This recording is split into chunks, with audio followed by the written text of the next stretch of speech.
Hola a todos, chicos, soy un tío blancuetero y hoy tenemos un programa en directo muy especial, un programa que llevo bastante tiempo intentando montar, que es tener a dos invitados de lujo.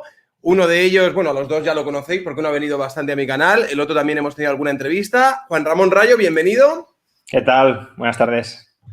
Buenas tardes. Y el otro, por supuesto, es Rubén Gisbert. Yo creo que es bastante obvio a partir de la miniatura, ¿no? Yo creo que básicamente queda claro un poco cuál va a ser el concepto de todo esto. A ver, os explico. Vamos a empezar el Hubiera debate. estado bien de repente Echenique, ¿sabes? No sé. Si te Algo de eso sí sorpresa. que sería cojonudo. Si en tu lugar aparece Chinique, yo creo que además a Juan Ramón Rayo le estaría algo más contento. Sería más divertido. Todos tienen puntos con los que debatir, o sea que no hay problema. Bueno, pues lo dicho, más o menos lo hemos pactado de la siguiente forma, que es Rubén va a establecer los puntos clave de la teoría que él defiende, de la libertad colectiva, y a partir de ahí daremos la réplica a Juan Ramón Rayo, que hará la crítica desde el liberalismo, y a partir de ahí, pues, cómo se desarrolle esto. Espero que sea en términos cordiales. No esperaría de otra forma de estos dos invitados, pero sin esperar un segundo más, Rubén, cuando quieras. Bueno, antes de empezar y de que empecemos, lo que quiero decir a toda la audiencia que venga por mi parte es que yo no estoy aquí para vencer a nadie, estoy aquí para convencer, no estoy para enfrentar, sino estoy para intentar aglutinar. Por lo tanto, no quiero leer comentarios en plan de boom, a Rayo o Gisbert manda o cosas de estas, ¿vale? El que quiera, pero por favor, os lo pido. Eso por un lado. Y por otro, aunque es inevitable... una cosa también, si me dejas ya intervenir, ya para terminar de decirlo, esta vez sí que tengo a algunos administradores, está Fonsi por ahí, espero que luego se meta Jota, espero que luego también, no sé si una alienada o algún otro conocido de youtuber que también los tengo de administrador podría venir. Vamos a intentar que en debates como estos la caja de comentarios sea lo más cordial posible en ese sentido y no se den insultos o faltas de respeto, ¿vale, chavales? Ahora sí lo pido. Normalmente en mis directos me da más o menos igual. No lo digo porque mi comunidad vaya insultando por ahí, sino porque a veces caemos en esa provocación. No caigamos en ninguna provocación, por favor, porque no, pero que bueno, que es internet de Rubén. Es interesante, ya, bueno, pero aún así yo lo tengo que decir, porque es interesante que esto se produzca y se produzca más veces, con Rayo y con más gente. Así que, y lo segundo, agradecer a Rayo que haya decidido venir. Yo realmente quiero plantear esto porque creo que Rayo y yo tenemos más cosas en común de las que incluso él cree. Además, los dos somos de Valencia, los dos tenemos una perra que se llama Kira y creo que todo puede ir muy bien. Aunque bueno, a veces uno viene a debatir, más que eso. Uno viene a debatir a veces con liberales y te encuentras aquí al laquesitas o al de por mi hija que te disparan toda la pierna, sí, pero no creo que vaya a ser el caso de Rayo como con Fernando Díaz Villanueva. Así que bueno, lo primero que quiero establecer es que el liberalismo y la teoría de la democracia formal y de la que tiene como fundamento la libertad colectiva desarrollada por Trevijano no son contrarias, no es una antítesis la una de la otra. Y sobre todo lo quiero decir porque yo cuando colaboraba en los programas de Antonio García Trevijano, allí en los estudios de Radio Libertad Constituyente, había colaboradores liberales semanales, como Miguel Ángel Bastos, María Blanco, Rubén Mansó, incluso Manuel Llamas, antes, simplemente para esto que se está generando de liberales contra libertad colectiva, ¿vale? No, para nada.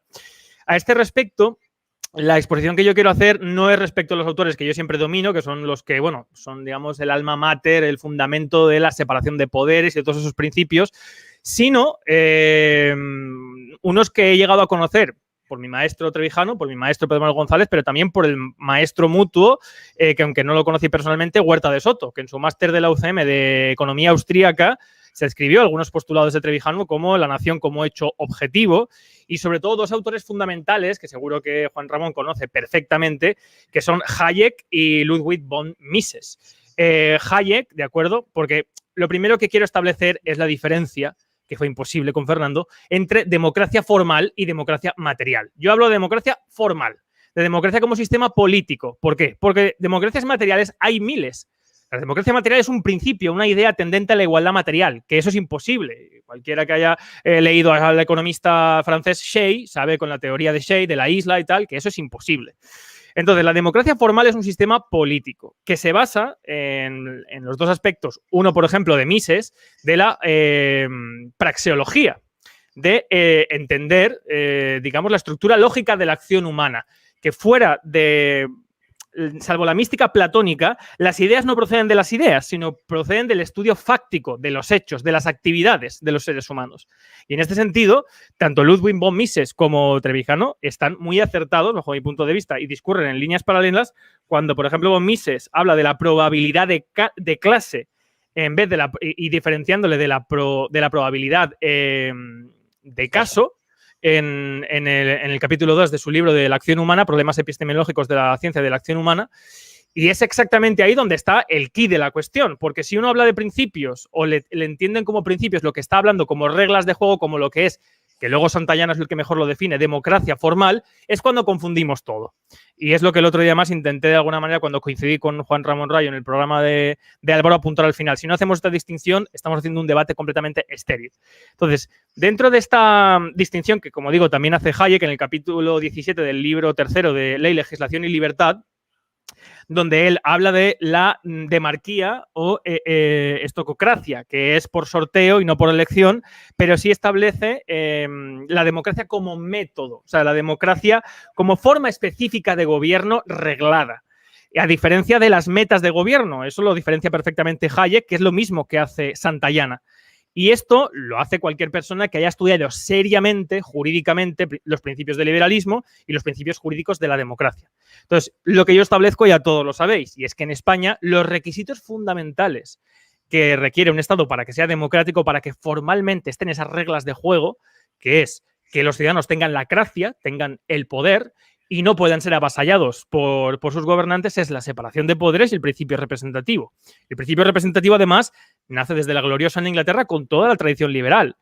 A posteriori se introduce con Locke y con Montesquieu la idea de la separación de poderes, porque es la única garante dentro de lo que estamos hablando, institucionalmente, que puede poner coto, que puede poner límites, no solamente a la acción política, sino también al gasto económico en la macroestructura que es el Estado, que los liberales podrían, digamos, querer prescindir de manera ideal del Estado. Sin embargo, yo considero que el Estado es un mal necesario. Entonces, esos dos requisitos en España no existen. Yo lo he intentado por activa y por pasiva, con Pablo de Lora, con unos, con otros. Todavía no ha habido nadie en España que me haya sabido argumentar que en España existe principio representativo y existe separación de poderes. Y sin esos dos requisitos, todos los problemas que estamos viendo en España, las injerencias de los derechos fundamentales, el gasto completamente descontrolado, no en lo que está en presupuesto, sino que está sin presupuesto. Y en los casos de corrupción, eso va a seguir, porque es el factor de gobierno. Y como decía Michels, en la ley de hierro de las oligarquías, es lo que realimenta y perpetúa un sistema oligárquico que, por definición, como el estado de partidos es la antítesis de lo democrático o también de lo autocrático, pero no es de ninguna manera democrático. Esos son los fundamentos principales que quería establecer. Vale, no sé si es suficiente para ti, no sé si has definido a lo mejor lo que es la libertad colectiva, pero bueno, le doy el paso a Rayo. ¿Crees que los problemas de España derivan de la falta de representación?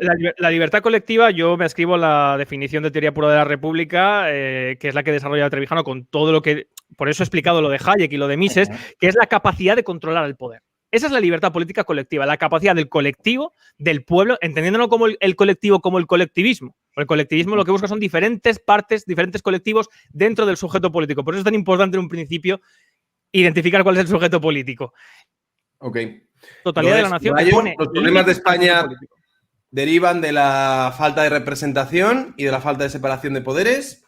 O sea, yo creo que los problemas de España y del conjunto del planeta, como liberal, creo que derivan de un exceso de poder estatal y, desde luego, ese exceso de poder estatal puede estar vinculado a una falta de contrapoderes, entre ellos la democracia formal, quizá, que dificulten que el poder estatal se limite. Es decir, ese podría ser un punto de encuentro. Yo no digo que las teorías que esté defendiendo Rubén sean necesariamente incompatibles con el liberalismo.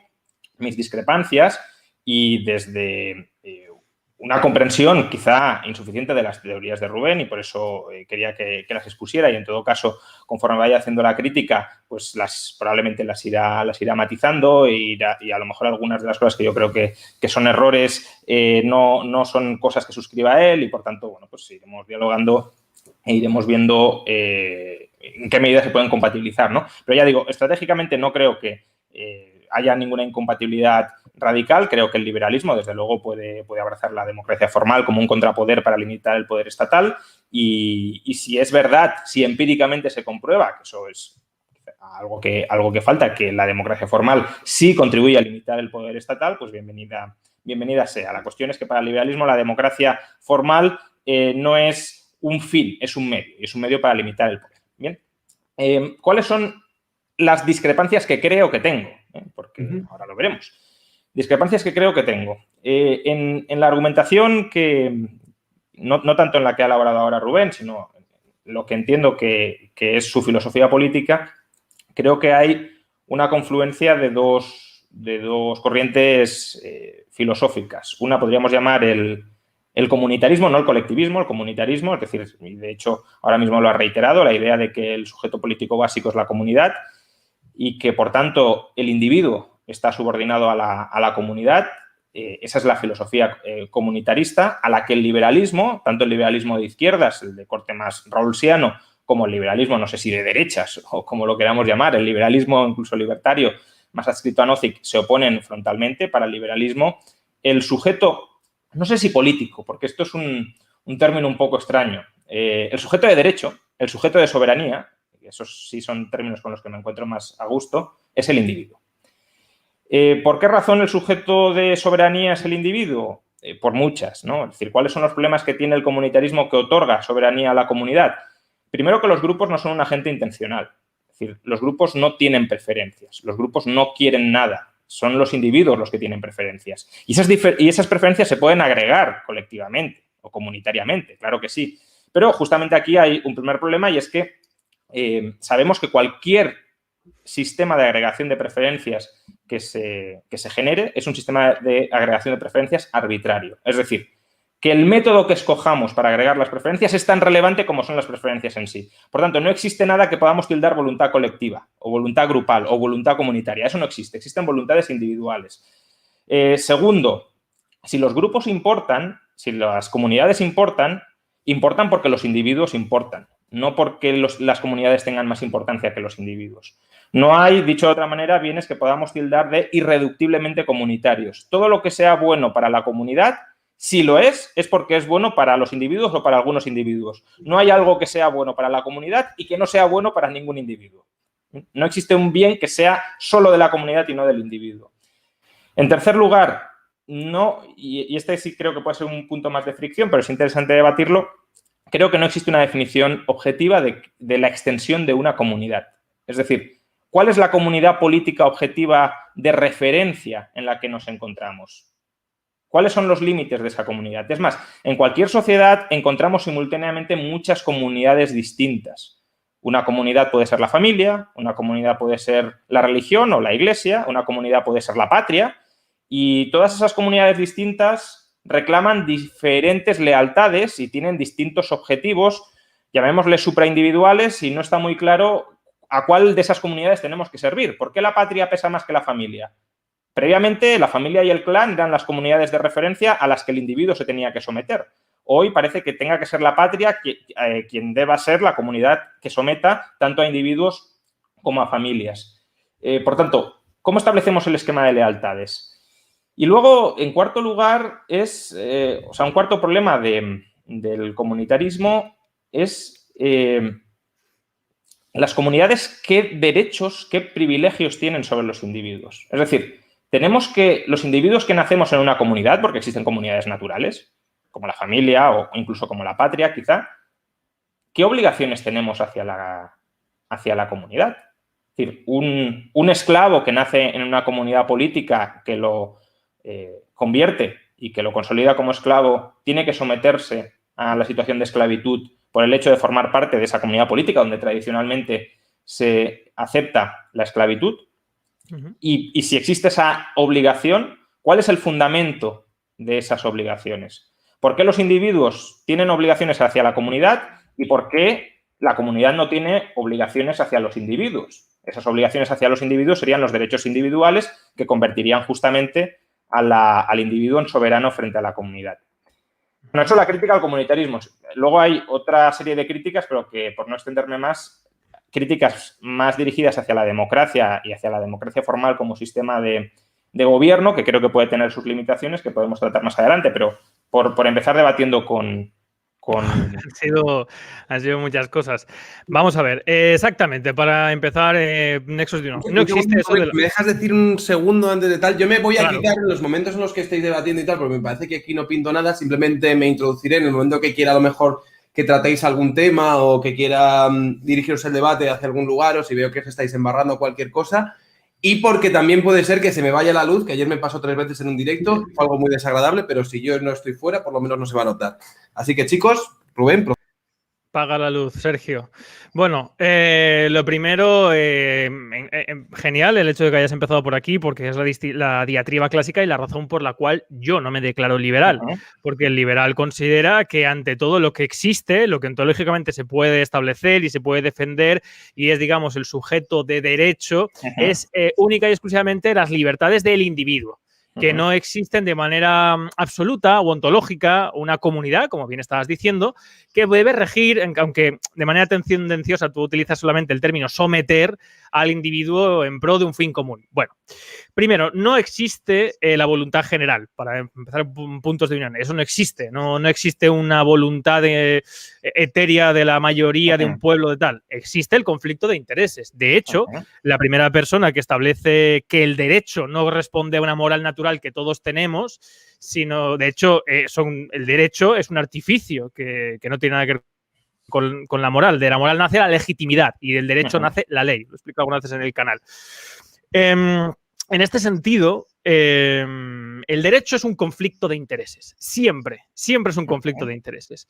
Entonces, existe desde antiguo, por no entrar en autores y tal, y aterrizar un poco más el debate, el hecho de que los hombres son un ser social y en su vida en sociedad siempre, de una manera u otra, tienen que ser gobernados, porque su vida en comunidad debe regirse de alguna manera. Al respecto, yo no soy comunitarista, porque el pensamiento comunitarista que se establece a partir, aunque realmente su fundamento está en el siglo XIX, se desarrolla en el siglo XX, es una ideología que subraya que la mayoría debe tomar obligatoriamente siempre las decisiones que afecten a la minoría. Y eso no es cierto, porque lo establece de una manera constante. Sin embargo, la mayoría es mutable y es heterogénea, no se establece de manera absoluta, que es lo que mucha gente no entiende cuando explico el concepto de representación. Pero bueno, para no irnos por ahí. Luego, otra cosa que has establecido es que la soberanía, eso sí, Juan Ramón Rayo, estamos completamente en desacuerdo, jamás puede pertenecer al individuo. Ese fue un error de la Revolución Francesa al tomar la falsa idea de Rousseau cuando dice que sobre la representación, porque Rousseau era antirrepresentación, sobre la representación allí donde está el pueblo. Y decía que el pueblo era soberano por sí mismo, algo que es imposible justamente por lo que tú has dicho de la voluntad general. El pueblo no puede tomar decisiones. Es que, además, para eso se inventa el Estado. Como la nación no puede, y ahora abordaré el último aspecto que has dicho de que la nación, ¿por qué se tiene que cómo existe, digamos, la nación como sujeto? ¿Quién lo establece? ¿Es la patria? Esos conceptos que ahora mismo bailan tanto a nivel ideológico, y es lo que sorprendentemente, y eso sí que le honra muchísimo, en el máster de economía austríaca en la UCM, Huerta de Soto, cambió desde una perspectiva subjetivista a una perspectiva ontológica. Yo siempre pongo el mismo ejemplo. 2 hermanos no pueden votar dejar de ser hermanos. Es decir, hay una serie de aspectos intrínsecos, históricos, determinantes que configuran, como establece perfectamente el padre de la sociología y el fundador del Instituto de Sociología de Alemania, Ferdinand Tönnies, la diferencia entre comunidad y sociedad.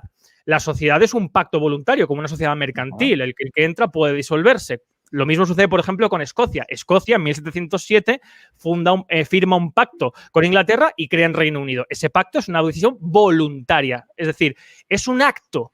La distinción desde el derecho romano clásico entre acto y hecho es capital. Aquí, la nación, en cambio, como establece, igual que no soy liberal, pero reconozco la extraordinaria labor de los liberales, también no soy marxista y también tengo que reconocer la extraordinaria labor de Carlos Marx y de Engels cuando establecen el sujeto político y establecen muy claramente los aspectos que determinan ontológicamente la nación. Y Marx dice literalmente, y hay una serie de 5 puntos, que no voy a extender por qué, en el Daily de Nueva York, que establece de religión, lengua, desarrollo económico, por qué hay sujetos políticos que antes de la Revolución Francesa carecen de derecho de autodeterminación y se constituyen como núcleos de comunidad determinados históricamente, que van ligados al concepto de soberanía que tú has esgrimido a través del individuo, pero que el soberano nunca puede ser el individuo. El soberano siempre es el que tiene el monopolio legal de la violencia, que es la definición de Max Weber.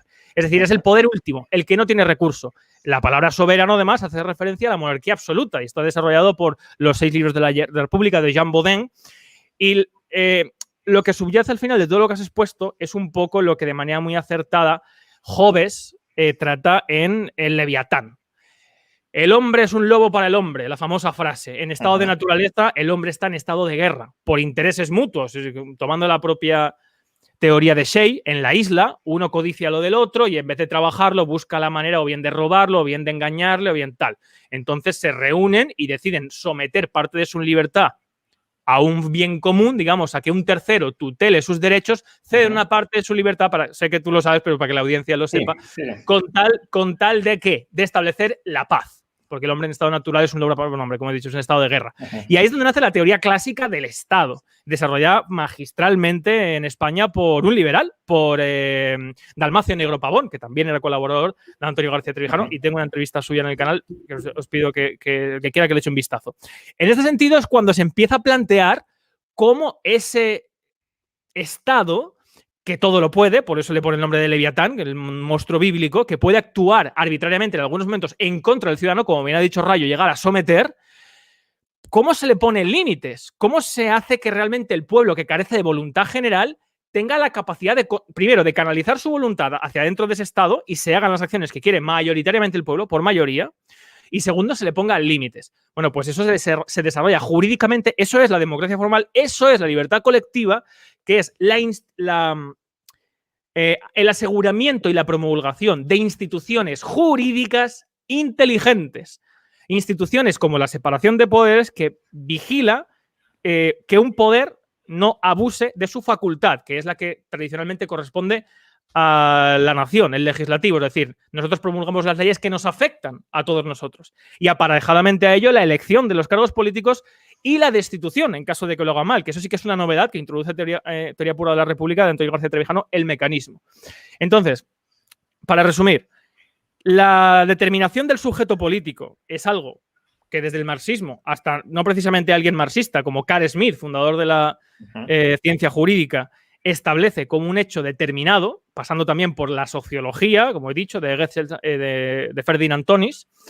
Y eso es lo que de ahí nace el Estado, y lo que tenemos que ver es si ese Estado, que siempre es soberano y que es el que tiene el monopolio de la violencia, existen herramientas, existen mecanismos para evitar, primero, el robo y el expolio a los ciudadanos, el sometimiento, eso sí, de los ciudadanos quitándoles su hacienda, que en un principio primigeniamente le dimos para garantizar nuestra paz y nuestra seguridad, y con ese pretexto abusa de nosotros. ¿Podemos poner límites a eso? Y segundo, ¿podemos hacer que la estructura del Estado y quien gestiona el Estado sea elegido por una mayoría de los ciudadanos? Ese es el quid de la cuestión desde el punto de vista, como he establecido antes, praxeológico. Es decir, no como un ideal, sino como algo que existe.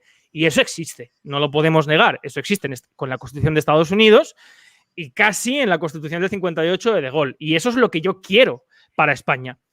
Sé que los liberales tienen temor, el primero fue Stuart Mill, de que la decisión de la mayoría no siempre sea la que conviene, digamos, al pueblo o a la totalidad. Sin embargo, la gran diferencia que existe, por ejemplo, para terminar, entre mí y los liberales es que yo pienso que debe prevalecer siempre la libertad de poder elegir que la conveniencia o la finalidad. Porque con la conveniencia o la finalidad siempre se han instituido las peores tiranías de la historia.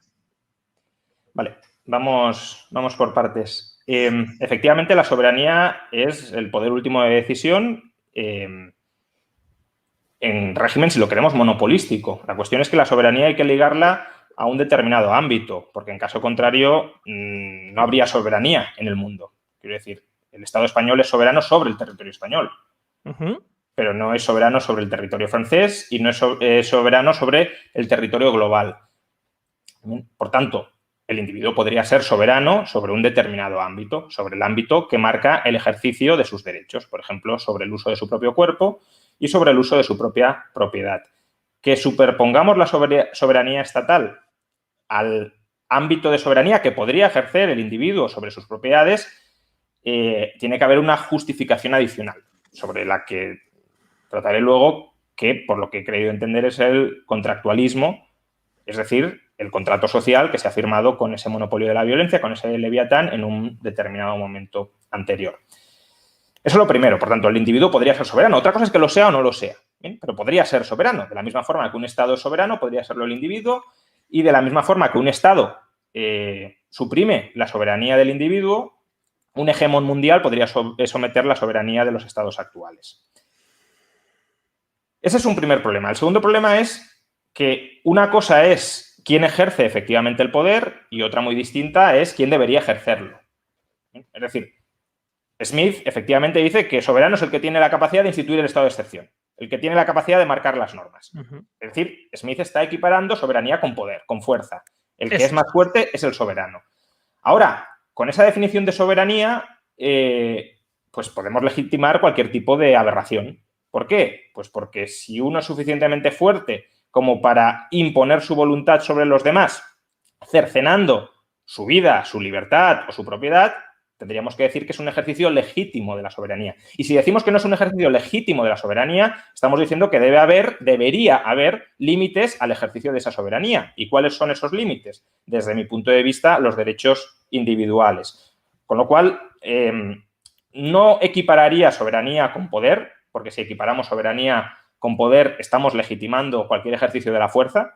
Equipararía soberanía con el derecho de decisión último en determinados ámbitos.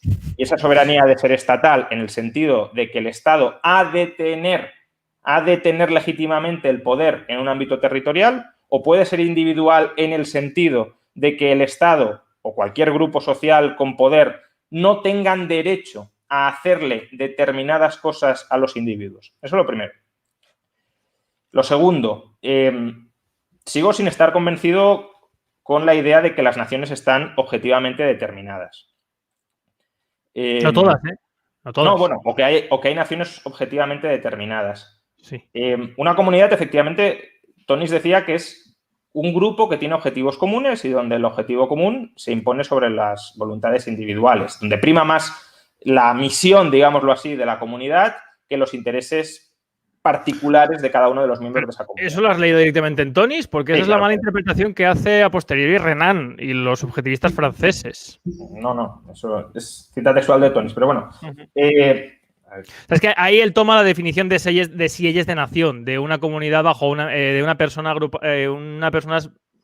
de personas viviendo bajo una misma legislación. Entiende como legislación como la costumbre, el modo colectivo de vivir, que eso es inelegible. O sea, no le da una perspectiva subjetiva decisoria, sino una perspectiva como de donde nace la ley, que es la costumbre. Sí, pero a ver, quiero decir, la diferencia justamente entre sociedad contractual, que es nos ajustamos mutuamente, yo tengo mis intereses, tú tienes tus intereses y conformamos algo que sea mutuamente beneficioso para ambos, que eso sería una sociedad contractual, en la comunidad es que la comunidad como tal, como entidad propia, tiene su propio fin, tiene su propia misión y los individuos se someten a esos objetivos, a esa soberanía, en definitiva, básicamente.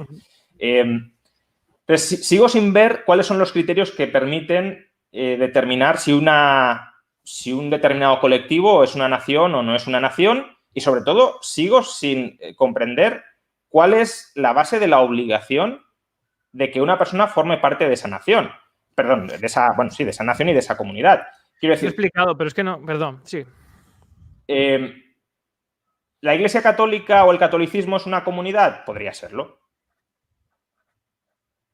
Es decir, es una fe compartida por un conjunto de personas. Una persona nace en esa fe, porque nace en una familia que profesa unas determinadas creencias. Hay una institución, que es la Iglesia Católica, que es la que interpreta y la que actúa de acuerdo con esa fe y la que marca cuáles son los preceptos a los que tienen que someterse los que formen parte de esa fe o los que formen parte de esa comunidad. Pero yo, ¿qué obligaciones tengo por el hecho de nacer católico con la Iglesia Católica? ¿Cuál es el fundamento de esa obligación? De la misma manera, y la pregunta es trasladable, ¿cuáles son las obligaciones que yo tengo con el Estado español o con España por el hecho de nacer en España? ¿Cuál es la legitimidad de esa obligación? Lo primero es definir cómo definimos España. Quiero decir, todas las naciones, bueno, naciones o comunidades, como lo queramos llamar, hispanoamericanas forman parte de España o no. Lo formaron en el pasado, por una acción de fuerza se independizaron, en su momento formaban parte de las Españas y hoy no forman parte de España. ¿Significa que seguimos teniendo soberanía sobre ellas o que la hemos perdido por una cuestión de fuerza? Pero entonces, si los catalanes se organizaran militarmente y se secesionaran, ¿adquirirían soberanía propia separada de la de España o seguirían siendo ciudadanos, quisieran o no quisieran de España, como el ejemplo de los hermanos que has puesto? Y por dar la réplica completa. Dale. El problema del contractualismo, que al final creo, no lo sé, pero creo que es la base o la explicación que has dado para el surgimiento de las obligaciones políticas hacia el Estado,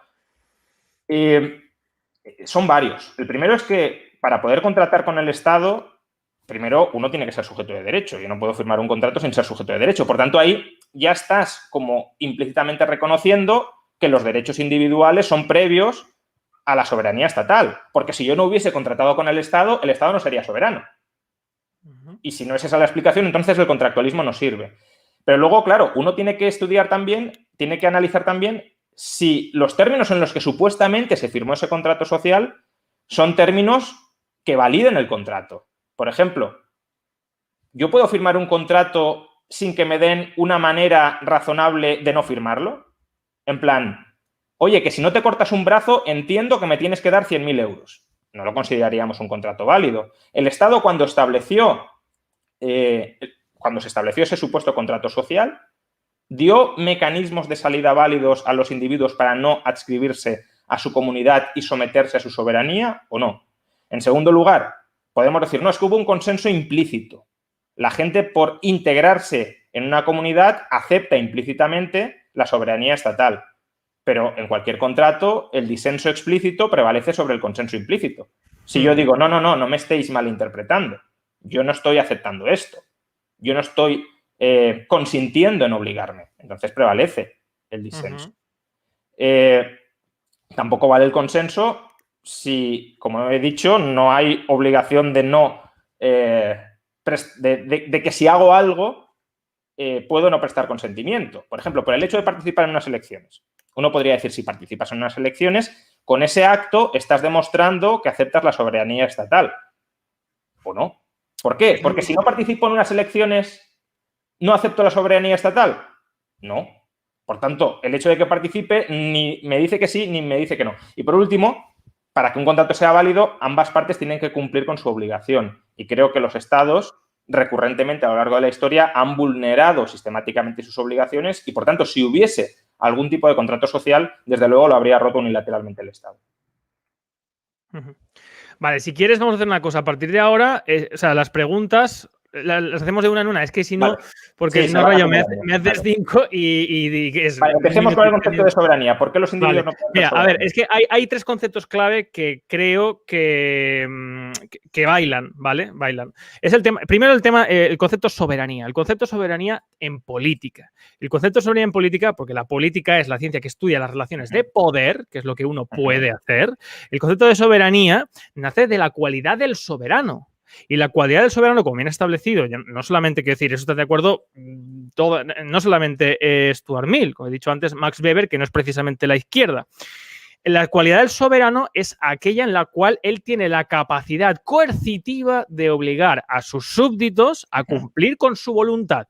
En ese sentido, el contrato, yo no soy contractualista, porque evidentemente el contrato social no se establece como tal. Sí que se establece, pero no se establece desde la perspectiva de la cual tú la presentas, que es mirando desde hoy. Que los ciudadanos, cada uno individualmente, y es normal que un liberal confunda tenga ese concepto de esa manera, lo ve así. No, la soberanía nace cuando nacen las monarquías absolutas. Y es los suzerains, que es un término anterior a la soberanía, que está desarrollado en los 6 libros de la República de Bodino, que eran aquellos que no tenían soberano y se adscribían a un soberano para estar sujetos a la voluntad de esa persona en tal de garantizar la paz. Por ejemplo, Federico II de Sicilia. Es decir, quien tiene la voluntad no es cada ciudadano, sino es en ese momento el sujeto político, es decir, aquel que tiene fuerza políticamente para poder hacer, para que lo entienda todo el mundo. Eso es lo que hacen los estados feudales, o mejor dicho, los territorios feudales cuando designan un rey. Para tener la paz entre los diferentes señores, los señoríos, designan a uno y se someten a la voluntad voluntariamente de ese rey para poder. Y eso es lo que configura, esa obligación es lo que configura el concepto de soberanía, porque va adscrito a lo que la determina nominalmente, que es la figura de soberano. Eso, para justificar la monarquía absoluta de Luis XVI, fue que algunos, entre ellos Rousseau, hablaron de la soberanía nacional, la soberanía popular, que Joseph de Maistre, totalmente y muy acertadamente, la desmonta en su libro. No solamente él, pero la soberanía es un concepto político que se establece para el obligado cumplimiento de aquel que tiene el poder último, el monopolio legal de la violencia. Hay una confusión, entiendo, quizá no, pero me ha parecido entender, entre el concepto de soberanía y el concepto de independencia y de libertad de acción, porque la soberanía comprende en sí mismo que alguien fuerza a los demás, por lo tanto el individuo no puede ser nunca soberano, es una tautología, es un anacoluto, es absurdo pensar que uno puede decir soy soberano de mí mismo. Hombre, claro, lo que eres es libre en cuanto a tus acciones, tienes libertad de acción, libertad de movimiento, tienes libertad contractual, por eso se llama libertades individuales, a lo que son derechos, pero la soberanía como concepto político es aquel que tiene el monopolio legal de la violencia, aquel que tiene forzar a los demás coercitivamente al cumplimiento de la ley, que luego da el Estado de Derecho con... ¿Perdón? Sí, pero entonces, ¿la libertad individual para ti es una concesión del soberano? La libertad individual, vamos a ver, no es una concesión... Perdón, los derechos fundamentales, que nosotros entendemos como sí mismos, nacen de la moral, que eso está en Spinoza, es universal y única. Y eso se positiviza o no legalmente en libertades individuales. Pero quien las reconoce siempre es una persona que tiene poder para reconocerlas. Claro, pero ¿esa persona puede vulnerarlas o no? ¿Esa persona está sometida a esos derechos individuales o puede configurarlos de otra manera arbitraria? Hombre, vamos a ver, por eso he dicho antes que la moral nace de la legitimidad. Y legítimamente sí que puede, claro que puede. Claro, vale, pero que entonces el soberano realmente no es soberano, porque el soberano no tiene un poder absoluto sobre los que viven dentro de su territorio. Hombre, claro, los que viven dentro de su territorio, como se ha demostrado a lo largo de la historia, y ahí es donde nace el concepto de legitimidad reivindicado y los derechos fundamentales con las revoluciones. De hecho, los derechos fundamentales nacen con la Revolución Francesa. Bueno, claro, anteriormente el derecho es un límite al poder del soberano. No. Entonces, ¿el soberano puede vulnerar el derecho? Vamos a ver, el derecho es un conflicto de intereses. El derecho individual me refiero, no el derecho como sistema, sino los derechos individuales son un límite al poder del soberano.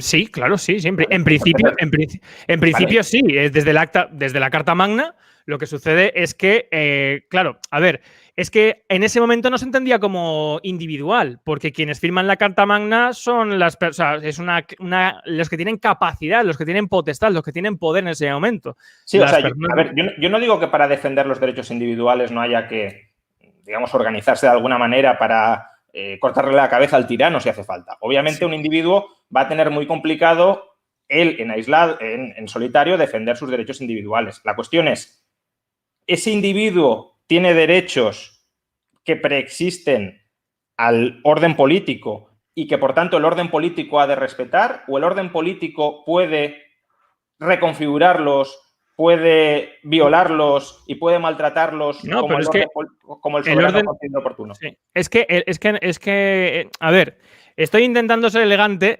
A ver, no existe un estado anterior sobre el cual realizar un pacto. Es decir, porque el Estado nace del sujeto político, que es la parte que teníamos la duda antes. Y tú me has dicho, yo no tengo claro que la preexistencia del sujeto político esté determinada. Por eso he empezado hablando del concepto de soberanía. Porque lo que determina la existencia de los estados es la soberanía, es decir, es la fuerza. Ni siquiera existía Estado. Las monarquías absolutas son las que establecen, en el caso de España, no solamente la teoría marxista, la lengua, la religión, sino el concepto, a través de siglos, de pertenecer a un mismo destino, que es lo que luego los romanticistas alemanes, a través de la lengua, Herder y Fichte, establecerán para el subjetivismo. En España, la idea de reconquista, la idea de pertenencia de una comunidad bajo unas mismas costumbres, una misma religión, ligada a un mismo territorio, porque tú has dicho algo muy importante antes, y es que la nación no se elige Juan Ramón, o sea, yo no tengo la obligación de pactar qué es o no la nación. La nación no se puede elegir, es lo que he dicho. Por eso no se puede votar que dos hermanos dejen de ser hermanos. La nación, de naxi, latín, es donde se nace. Y donde se nace determina tu lengua, tu manera de pensar. O sea, incluso el clima tiene más que ver que lo que pacta entre las partes. Por eso, como es anterior el sujeto político a el Estado es un instrumento. El Estado es un instrumento para garantizar a día de hoy y solamente con la democracia formal los derechos individuales, que es la parte en la cual tú estás intentando establecer que existen los derechos individuales antes y que por lo tanto es el aspecto fundamental del derecho. Y eso no es así, porque a lo largo de la historia lo que ahora nosotros entendemos como derechos fundamentales no ha sido siempre así. Si existe... Entonces podríamos decir que esos derechos fundamentales, cuando no eran respetados, se estaban violando. La cuestión es, cuando no... No, porque depende de las circunstancias históricas del momento y depende de lo que se entendía en ese momento como derecho y como justo. Con lo cual, si la moral mayoritaria dentro de una sociedad establece que la persecución de determinadas minorías étnicas es justo, sería justo. No sería, o sea, justo, pero depende en qué sentido. En un sentido jurídico, sí, en un sentido democrático, de derecho positivo, sí, pero en un sentido moral. Vale, pero en un sentido moral, si la moral de esa sociedad también lo convalida, también sería justo. Pero es que eso es. Eso depende de la perspectiva. Es que eso depende de la perspectiva de cada uno. Es que eso es democracia material. O sea, respecto al procedimiento, podría ser justo. Lo que pasa es que, vamos a ver, desde un punto de vista racional, no existe o no ha existido precedente en la historia en la cual de manera voluntaria y sin injerencias una mayoría haya adoptado en contra de ella misma una decisión. Eso no tiene precedentes en la historia. Pero no tiene por qué ser en contra de la mayoría. Puede ser en contra de minorías que estén contenidas en la mayoría y eso sí es muy habitual. Es como la locura. Y además, lo que es mayoría y lo que no es mayoría puede ir cambiando porque, insisto, dentro de una sociedad puede haber distintos niveles de comunidades y, por tanto, a lo mejor nos aliamos los católicos para machacar a los protestantes y todos somos españoles. Entonces, es decir, la mayoría de españoles, no, es que aquí las alianzas son distintas. Con lo cual, yo lo que quiero remarcar y lo que objeto además a la idea de libertad colectiva es esto. Es el derecho individual a la libertad, no como cesión o concesión de la mayoría, sino como una restricción moral preexistente a cualquier capricho de la mayoría, si es así o no es así. Es decir, si legítimamente el soberano puede... Es que se me ha cortado, me he quedado congelado. ¿Puedes repetir? Sí, no te he oído todo lo que has dicho. Si existe una restricción moral que la mayoría debe respetar, el grupo debe respetar a los derechos de la minoría, o si la mayoría legítimamente puede vulnerar, puede actuar como quiera simplemente porque tiene la fuerza. Hoy en día no, pero de manera tradicional sí, y esa distinción es capital para no mezclar los aspectos, que yo entiendo que es tu preocupación, y es como lo que dijo, aunque yo tengo muchísimo cariño, estúpidamente Jano, y es que si la mayoría decide, que es lo que tú estás intentando establecer, que vamos a matar a toda la gente con ojos azules y sea rubia, como la mayoría lo ha decidido, así lo hacemos. Eso, desde la Revolución Norteamericana, ya no existe. Por eso yo lo que defiendo no es solamente una democracia formal, sino que fuera de la Constitución que establezca la separación de poderes y el principio representativo, haya una declaración de derechos. Y la única manera de garantizar esos derechos individuales es que estén establecidos por el sujeto sobre el cual se aplican. Pero no es necesario. Fíjate que ni siquiera la Revolución Americana es un buen ejemplo de eso, porque la Revolución Americana convivió hasta 1865 con la esclavitud. Pero es que ya estamos otra vez. Es que esto no puede ser. No podemos examinar la historia con la moralidad actual. Y no, eso que intentando explicar. Sí, vale. Porque tú me estás mezclando la teorización y el desarrollo del concepto de democracia jurídico con la moral, la ética, y yo no soy cura, yo soy jurista. Entonces, es verdad que depende del momento histórico, se pueden adaptar o no respecto a una moralidad. Pero es que en ese momento, por ejemplo, en Estados Unidos, ¿por qué existe libertad colectiva? Utilizando lo que acabas de decir. Muy sencillo. Tan sencillo como que ha permitido que sin modificar un ápice de la Constitución se haya podido introducir a los negros y se haya podido introducir lo que antes no existía. Porque existe libertad colectiva. Se puede modificar de acuerdo conforme va avanzando la sociedad y va avanzando la moralidad. Vale, o sea, ese es el key de la cuestión. En cambio, en España... que entonces me tendrás que reconocer que esa libertad colectiva también puede convertirse en una tiranía colectiva. Porque de la misma manera que la libertad colectiva puede reconocer la libertad de determinadas personas, también se la puede negar. Sí, pero es que eso es desde una, eso es desde una perspectiva platónica y no es una perspectiva praxeológica. Es decir, no tiene precedentes en la historia ni tiene sentido realmente, porque de hecho esa libertad colectiva se establece como un control del poder y las injerencias en los derechos individuales nunca se han realizado por una mayoría que lo haya decidido, siempre ha sido por una minoría que ha querido someter a la mayoría. Eso es la historia. Pero ¿tú no crees que en Estados Unidos la mayoría era proesclavista y se beneficiaba de tener esclavos y por eso consolidaba el régimen esclavista? Sí, pero es que en ese momento tener esclavo se consideraba como una propiedad, no era como hoy. O sea, en aquella época, sí, pero en aquella época... Pero entonces, las personas que en ese momento decían que el esclavismo vulneraba los derechos humanos, y las había, y daban esa batalla ideológica, ¿tenían razón o no la tenían? ¿Cabía juzgar en ese momento, conforme a esos argumentos que estaban empleando esas personas, que el Estado estadounidense estaba vulnerando los derechos individuales de los esclavos o no?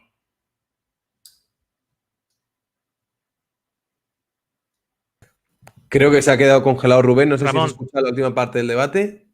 Sí, ahora sí. Sí, que me he quedado, disculpar, es que sabéis que tengo internet rural y es lo que hay, aunque tengo contratado lo máximo, pero bueno, alguien morirá, no os preocupéis. Máximo píxel, Rubén. Venga, adelante. Sí, pero estaba entendiendo lo que dice Juan Ramón Rayo y creo que es mucho más sencillo. Y es, la mayoría puede, o sea, es lo que han de esgrimir los liberales siempre, la tiranía de la mayoría. Y quien esgrime eso en el siglo XIX son las personas adineradas, las personas burguesas que lo que no quieren es poner en manos de la totalidad de la nación las capacidades de decisión de los aspectos de Estado, porque evidentemente van a ir en contra de la el pequeño porcentaje de la sociedad que tiene los medios de producción, etcétera, etcétera. Y esa es la fundamentación de esa teoría. Pero es que, desde un punto de vista praxeológico, desde un punto de vista histórico, cuando no hay gobierno de la mayoría, hay gobierno de la minoría. No puede ser de otra manera. Y comparar y visualizar la promulgación de Estados Unidos desde una moralidad actual, juzgando que la esclavitud en ese momento, no en Estados Unidos, en el mundo, estaba considerada como algo natural, pues me lo esperaba más de Chenique que de ti, pero bueno, lo entiendo, entiendo que quieras establecer ese punto. Es que tampoco hay una moralidad única. Quiero decir, es verdad que había mucha gente que consideraba moral la esclavitud en ese momento, pero también había mucha gente que la consideraba inmoral. Sí, y por tanto, era una minoría. Bueno, vale, y uno tiene que decir, ¿quién de los dos tenía razón? Y solo desde una perspectiva relativista puedes decir que ninguno tenía razón o que la razón la tenía la mayoría porque era mayoría. Si no eres relativista, tienes que poder entrar en ese debate y decir, tenía razón o tiene razón, si eres contemporáneo en esa época, tiene razón el que defiende que la esclavitud es una vulneración de derechos humanos. Pero vamos a ver, tú estás juzgando la historia con la perspectiva moral actual, porque en ese momento no se entendía así, en ese momento se entendía que los esclavos eran personas que se les estaba incluso haciendo un favor, porque estar bajo la tutela, y además es la teoría, es que conozco muy bien el tema, porque me he leído disquisiciones sobre el gobierno de John Caldwell Calhoun, el vicepresidente de Estados Unidos, que además era esclavista. Y lo que establecen es que el hombre en estado de naturaleza tiende a estar subordinado el uno del otro, y que por lo tanto siempre tiene que haber uno que mande sobre el otro. Y en ese sentido se justifica la esclavitud. O sea, en ese aspecto, además hay una película incluso que se llama Amistad, que habla perfectamente de un juicio que llegó en el Tribunal Supremo a intervenir el que fue presidente también, Quincy Adams, el hijo de John Adams, padre fundador de Estados Unidos, donde se establecían criterios en esa época morales y éticos que justificaban la esclavitud. Pero lo que no se puede es visualizar ahora y decir, espérate, Juan Ramón Rayo. No hay derechos en ese momento y no hay moralidad en ese momento que se pueda visualizar actualmente y juzgarlo si estaba bien o mal, porque yo no soy maniqueísta, no hablo en términos de bueno o malo, perspectiva ideológica. Y como yo soy aideológico, porque busco una racionalidad que se pueda llevar a cabo, no puedo decirte, pues hombre, desde el punto... A mí actualmente, evidentemente, no me gusta que hubiera esclavitud, pero lo entiendo en su momento. Igual que es lo mismo que juzgar la acción de España en Sudamérica hoy. El genocidio pues se inventa en un cierto momento. Los derechos fundamentales que se desarrollan a partir de la Revolución Francesa, sobre todo con Tom Paine y Edmund Burke, que es ahí es donde está la enjundia de la cuestión y el nacimiento de la derecha y la izquierda, eso se desarrolla posteriormente a la esclavitud. Pero como te digo, para mí el quid de la cuestión de todo eso es que el hecho de que exista libertad colectiva constituida en origen, y además es que el principio de la filosofía de... Sí, un segundo. El principio de de la filosofía de la acción constituyente, que está en el capítulo 7 de la Teoría Pura de la República de Antonio García Trevijano, la comparte perfectamente Ludwig von Mises cuando establece esos medios de información para llegar a la libertad, de la totalidad que garantice la libertad individual, que es lo que dice el artículo 16 de la Declaración del Hombre y el Ciudadano de la Revolución Francesa, posterior a la esclavitud, donde se determina por primera vez que toda sociedad sin que haya garantizada separación de poderes es incapaz de determinar separación de poderes, es incapaz de garantizar los derechos individuales. Y es que es una cuestión muy, o sea, lo puedo explicar si quieres de una perspectiva más elemental. Y es que si 10 personas en una isla empiezan a hacer vida y de repente hay una serie de aspectos que se dan cuenta que uno porque es más listo o el otro porque es más fuerte se imponen a la mayoría, llegará un momento en el que todos digan, bueno, a ver, no queremos decidir algunos aspectos por la fuerza, pegándonos. Entonces, vamos a ponernos una serie de reglas entre nosotros para respetar algo elemental. Y eso va mutando moralmente con la historia, por eso las declaraciones de derechos son fundamentales que estén fuera de las constituciones, y luego las reglas de juego, que son las que deben regir la estructura de poder, que es de lo que yo estoy hablando aquí, eso debe determinarse de acuerdo con ese principio también de decisión común. Y eso ni existe ni ha existido jamás en España. Y el hecho de que haya existido en Estados Unidos es lo que ha posibilitado introducir y modificar lo que en un principio moralmente no estaba establecido, porque hay libertad colectiva. Bien. Insisto, había moralidades competitivas. Es decir, no todo el mundo compraba la esclavitud. Y, por tanto, tiene que haber algún tipo de criterio, salvo que seas relativista, insisto, que sí establezca qué moralidad es correcta o no es correcta. Has dicho que nunca o que no estás siendo moralista, no estás afirmando si algo está bien o está mal. Pero, por ejemplo, que la minoría se imponga sobre la mayoría, ¿consideras que está bien, está mal o no lo podemos opinar? Yo es que no entro nunca a hablar entre bien o mal, porque eso es antianalítico. Analítico es ver cómo funcionan las actividades y de ahí extraer una serie de conclusiones. Entonces, ¿cómo lo calificarías? Cuando la minoría se impone sobre la mayoría, ¿cómo lo calificarías? Depende de cómo, porque si es una decisión voluntaria... Violentamente, por ejemplo. Violentamente y unilateralmente, me parece fatal. Bueno, pues está mal. Entonces, si me parece mal de manera personal. Pero entonces, ¿es simplemente una moralidad personal o crees no, que... a ver, no, perdón, moral no, ética, porque la ética es lo personal y la moral es lo colectivo. Éticamente me parece fatal. Hoy en día me parece fatal. Lo que sucede es que eso no tiene nada que ver con la libertad política colectiva, porque lo que busca es la mayoría, no la minoría. Claro, pero que entonces yo lo que entiendo es que tú consideras que la libertad política colectiva es preferible y no sé si ética o moralmente superior a el sometimiento de la mayoría por la minoría. Es más justo, es de acuerdo con un principio de justicia. Vale, entonces, ¿por qué no calificas la esclavitud como injusta? De acuerdo con los principios de justicia. Porque los principios de justicia no tienen nada que ver hoy en día con el siglo XVII y XVIII. Y de hecho, el redactor de la Declaración de Derechos de Virginia, que era abolicionista y tenía esclavos, bueno, libertos posteriormente, que es Thomas Jefferson, en las cartas de Monticello, que tengo por aquí en inglés, aquí, con Adams, establece los criterios, establece las dudas que ellos tenían sobre si abolir o no la esclavitud. Sí. Y los criterios que establece son puramente pragmáticos y no desde una perspectiva moral, porque se entendían incluso en ese momento los abolicionistas que aquel que tenía esclavos tenía no solamente legalmente el derecho, sino legítimamente el derecho de tener esclavos. Por lo tanto, es que, como te digo, la moral es mutable. Yo no voy a hablar de términos buenos o malos. Eso para los curas está bien, pero como jurista no voy a hablar de bueno y malo porque eso depende de cada uno. Vale, pero si de justo o injusto. Entonces, yo creo que la esclavitud es inherentemente injusta. Como tú creo que crees que el que la minoría se imponga sobre la mayoría es inherentemente injusto.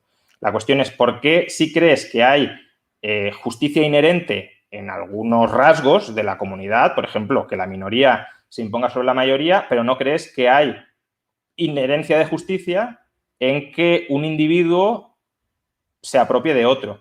Y no estoy de acuerdo, por cierto, en que todos los abolicionistas creyeran que la esclavitud era legítima. Hay abolicionistas... Bueno, yo estoy hablando de las cartas entre los padres fundadores de Estados Unidos, claro, porque tú me has hablado y me has hecho referencia a los padres fundadores de Estados Unidos.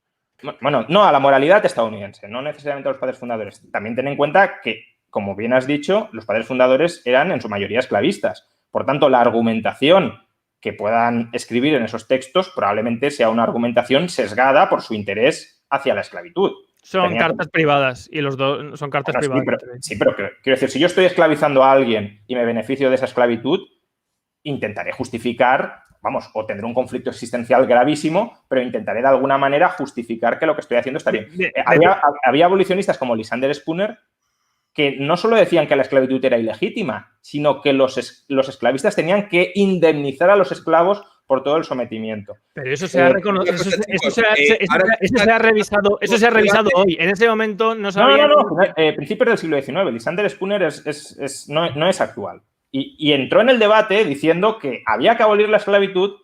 Incluso él argumentaba que la Constitución no permitía la esclavitud, pero bueno, la Constitución, como bien has dicho también, es relativamente ambigua y es compatible con la esclavitud y con su abolición. Y que en todo caso, porque había abolicionistas que querían que sí, abolimos la esclavitud, pero hay que indemnizar a los esclavistas porque, claro, es una propiedad que pierden y hay que indemnizarles. Y esto por no ir en ese debate. Podemos ir, pero es que es mucho más sencillo. Una constitución formal es aideológica. Por lo tanto, sea en términos de esclavitud, o sea en términos de religión, o sea en temas de drogas. Entonces, de lo que yo estoy hablando es que una constitución aideológica que le da al pueblo la facultad de decidir puede introducir, ¿de acuerdo? Depende de la concepción moral de ese momento. En cambio, una constitución ideológica como la que tenemos ahora siempre establece unos sesgos ideológicos, que o estás con ellos o hasta luego. Vale, es mucho más sencillo. Yendo al caso de España. Chicos, un segundo. Ahora os voy a dejar, pero es porque ahora mismo sí que he notado que ha habido momentos en los que se ha embroncado un poco el debate, nada completamente loco, pero si intentamos, porque sí que lo estoy viendo en algunos comentarios, intentar interrumpirnos, sobre todo cuando el otro a lo mejor está hilando una frase, que puede ser algo involuntario, no entiendo que haya una intencionalidad maliciosa detrás de hacer esto. O sea, porque el debate lo estamos disfrutando aquí todos mucho. Yo no me he sentido pisado ni nada, creo que hay cierto margen para interrumpir que es relativamente razonable siempre y cuando el otro no monopolice el debate. Yo creo que los dos estamos cómodos. Sí, somos dos era simplemente para hacer ver lo que estaba viendo en los comentarios. Todo el mundo lo está disfrutando mucho. Adelante, chicos, seguid. Vale, entonces, si la moralidad mayoritaria en España convalida un régimen de oligarquías como el actual, ¿ese régimen sería legítimo? Vamos a ver, no. A ver, el régimen es intrínsecamente... De lo que has dicho antes, ligándolo con la pregunta que haces ahora. Es cierto que en un momento dado, solamente el derecho regula el conflicto de intereses. Eso por un lado. Si introducimos a ello, como se introducen las revoluciones, porque las revoluciones, salvo la americana, que por eso no incluye la esclavitud, ellos querían ser independientes. Se ha cortado, creo. Independientes, quería decir. Independiente. Bueno, Rayo, seguimos tú y yo, da igual. A ver, ¿de qué estabais hablando? No da igual. Ya me he quedado colgado otra vez. A ver, no, ya. Estabas diciendo independientes. Ahí te has quedado colgado. ¿Hola?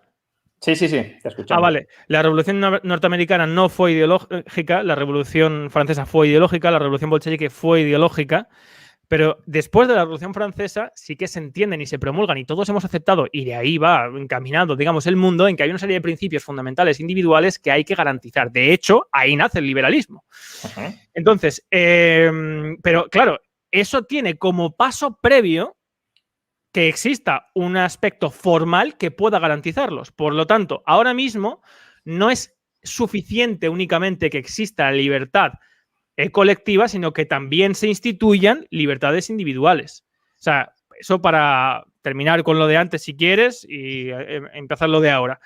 Por lo tanto, desde que se comprende eso, en el momento en el que existe un régimen político, aunque por, digamos, desidia o dejadez, los ciudadanos participen de él, pero en el momento en el que ese régimen político vulnera esos derechos que se entienden como fundamentales y elementales, esa libertad colectiva, que además es el fundamento de las libertades individuales, es ilegítimo sustantivamente. Ahora, es la diferencia entre autoritas y potestas. No tiene autoritas, pero sí que tiene la potestas. El derecho romano, los ciudadanos estamos con nuestro voto, le estamos dando la potestad y más la autoridad a un Estado que es ilegítimamente de acuerdo con lo que entendemos como derechos fundamentales. Pero ¿tú crees que la mayoría de ciudadanos considera que el Estado actualmente existente en España es ilegítimo? No. O parte de la campaña de persuasión que estás intentando hacer desde las redes, muy meritoria, es para hacer ver que ese Estado es ilegítimo?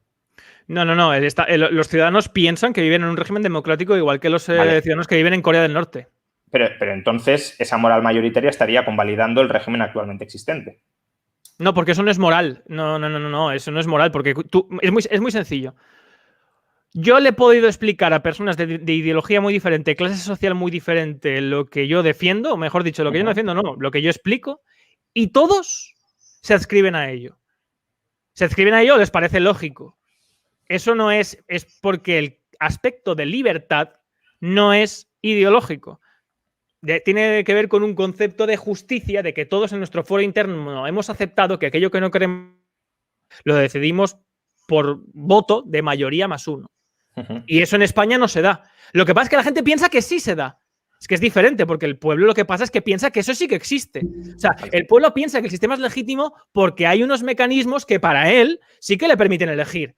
Porque le han vendido eso. En el momento en el que tú le explicas cómo funcionan los formalismos oligárquicos del estado de partidos que le impiden elegir, es cuando dice, ostras, pues realmente lo que yo entiendo como democracia, realmente no lo que Rubén entiende como democracia, lo que se entiende como democracia en España no existe. Y es lo mismo si yo le explico a un coreano del norte por qué Kim Jong-il no es el presidente elegido popular de, bueno, todos los apelativos que quieran. Vale, pero entonces... más o menos te estás ascribiendo a una visión moral intuicionista, es decir, que si hay determinadas intuiciones morales que son compartidas y es posible hacerlas ver a través de una argumentación más o menos racional, ¿tú crees también que en general la gente, si le dices, por el 50% más uno podemos establecer la esclavitud, podemos aprobar el genocidio, podemos privarte de toda tu propiedad, ¿tú crees que eso mayoritariamente en una conversación privada con cualquier individuo te dirá que sus intuiciones morales van en esa línea? No, pero es que eso de manera... Tengo que decir, ¡shit! A callar. De manera inteligente y ávida lo has intentado establecer tú, pero yo no lo he dicho en ningún momento. Es más, te he explicado que desde la Revolución Francesa se entiende como democracia en no solamente el aspecto formal, sino el aspecto también material. Lo que sucede es que el aspecto material se tiene que desarrollar a partir de la democracia formal. Eso es lo que... Pero... O sea, no se puede... yo considero que hoy en día, aunque formalmente se puede instituir que mayoritariamente exista la esclavitud, por injerencia a unos derechos fundamentales inalienables que hoy entendemos y que son necesarios que se desarrollen, no se puede dar. Vale, pero y entonces eso es un límite a la soberanía de la comunidad política. Claro, es que vale. el fundamento de la libertad colectiva es poner límites a la soberanía. Vale, pero a la soberanía ¿de quién? ¿Del Estado o de la libertad colectiva ejercida? El Estado, a la soberanía del Estado, claro. La libertad colectiva es que la libertad colectiva es de la nación. Pero entonces la nación no tiene límites a su actividad. La nación sí es soberana para hacer lo que quiera con los individuos que la componen. Vamos a ver, si establecemos una serie de pactos entre nosotros, de principios que tenemos que regir todos en comunidad, esos son los que rigen. Ese es el derecho de uno frente a todos. En vez del derecho de todos frente a uno. Pero esos pactos, ¿dónde, cuándo y con qué legitimidad se han establecido? Es una declaración de derechos, se establece. Sí, pero quiero decir, yo cuando he aceptado esos pactos. Vamos a ver, eso, ¿me estás hablando de lo que yo pienso que debería ser? O de, por ejemplo, en Estados Unidos, la Carta de Derechos Fundamentales, que acepta enmiendas, porque no excluye a nadie, simplemente establece una serie de principios y de fundamentos, que de hecho los fundamentos de las libertades individuales nacen en el derecho romano clásico y son imperecederos, porque son aspectos clásicos, como que tú, aunque entiendo que quieres... A ver, es que siempre pasa lo mismo. Los liberales establecéis hipótesis que realmente no se van a dar, o sea, que son antinaturales, que es que los ciudadanos se peguen un tiro en la cabeza.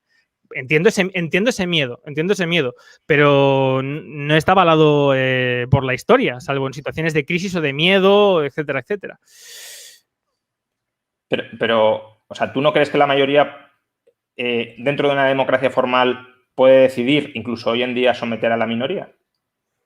Sí, claro, por supuesto que sí. Pero no, es que no es una acción, no es porque Vamos a ver, si las reglas de juego los decidimos entre todos, o sea, no es una cuestión de bueno y malo, es una cuestión de método, es una cuestión de elección. Es que solamente hay dos alternativas, o elegir mayoritariamente o que elija una minoría por nosotros, o ceder tu poder a un tercero. Ese es un tema también interesante. Yo creo que sí hay una alternativa, ¿Cuál? que es que cada cual decida sobre su propio ámbito. Es decir, autogobernarse dentro de tu ámbito y minimizar los ámbitos de decisión colectiva. Sí, pero eso me llaman a mí utópico, madre mía. Eso es imposible. No, pero si eso, o sea, eso ya existe en muchos ámbitos.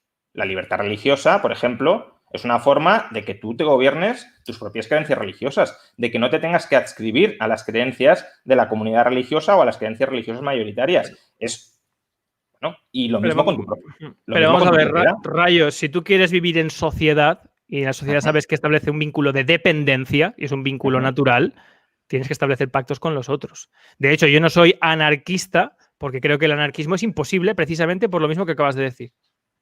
Bien, pero entre no ser anarquista y entre legitimar potencialmente, claro, no estoy diciendo que tú lo hagas, pero potencialmente cualquier tipo de decisión colectiva hay un trecho enorme. Tú puedes decir, hay determinados asuntos que son inherentemente colectivos, como por ejemplo la defensa común. La defensa común frente a un enemigo exterior. Lo que pasa es que ahí también habría que definir cuáles son los límites de cada comunidad y volvemos al debate de dónde empieza y dónde termina la nación. Pero bueno, hay determinadas características que son inherentemente comunes. Ahora, pueden ser las mínimas indispensables y hay muchísimas que no tienen por qué ser comunes y no porque la sociedad o la comunidad política caprichosamente, a modo de concesión, diga, no, esto, mira, esto se lo cedo a los individuos, pero si no me da la gana, no se lo cedo. No, pero ahí estoy de acuerdo. Y es que creo que de manera natural, eso lo decía Tocqueville, el poder cuanto más lejos mejor. La gente no quiere que esté el Estado cada 2 por 3 inmiscuyendo en sus cosas, sino es a través de un discurso ideológico con una constitución ideológica. Lo que pasa es que yo creo que el Estado es necesario en la sociedad en la que vivimos actualmente. ¿Necesario para qué? Es necesario para regular la vida en sociedad y el estado tecnológico de desarrollo de las sociedades actuales, Juan Ramón. Y decir lo contrario es una utopía. Yo no sé dentro de 20 años. ¿El Estado es necesario, por ejemplo, para mantener la educación, para mantener la sanidad, para mantener las pensiones? ¿Es necesario para regular las interacciones contractuales de los individuos? ¿Es necesario para qué? Puede ser necesario para la defensa. Eso es una tesis minarquista con la que estoy relativamente cercana, aunque también le veo problemas, pero no vamos a entrar a discutir sobre eso.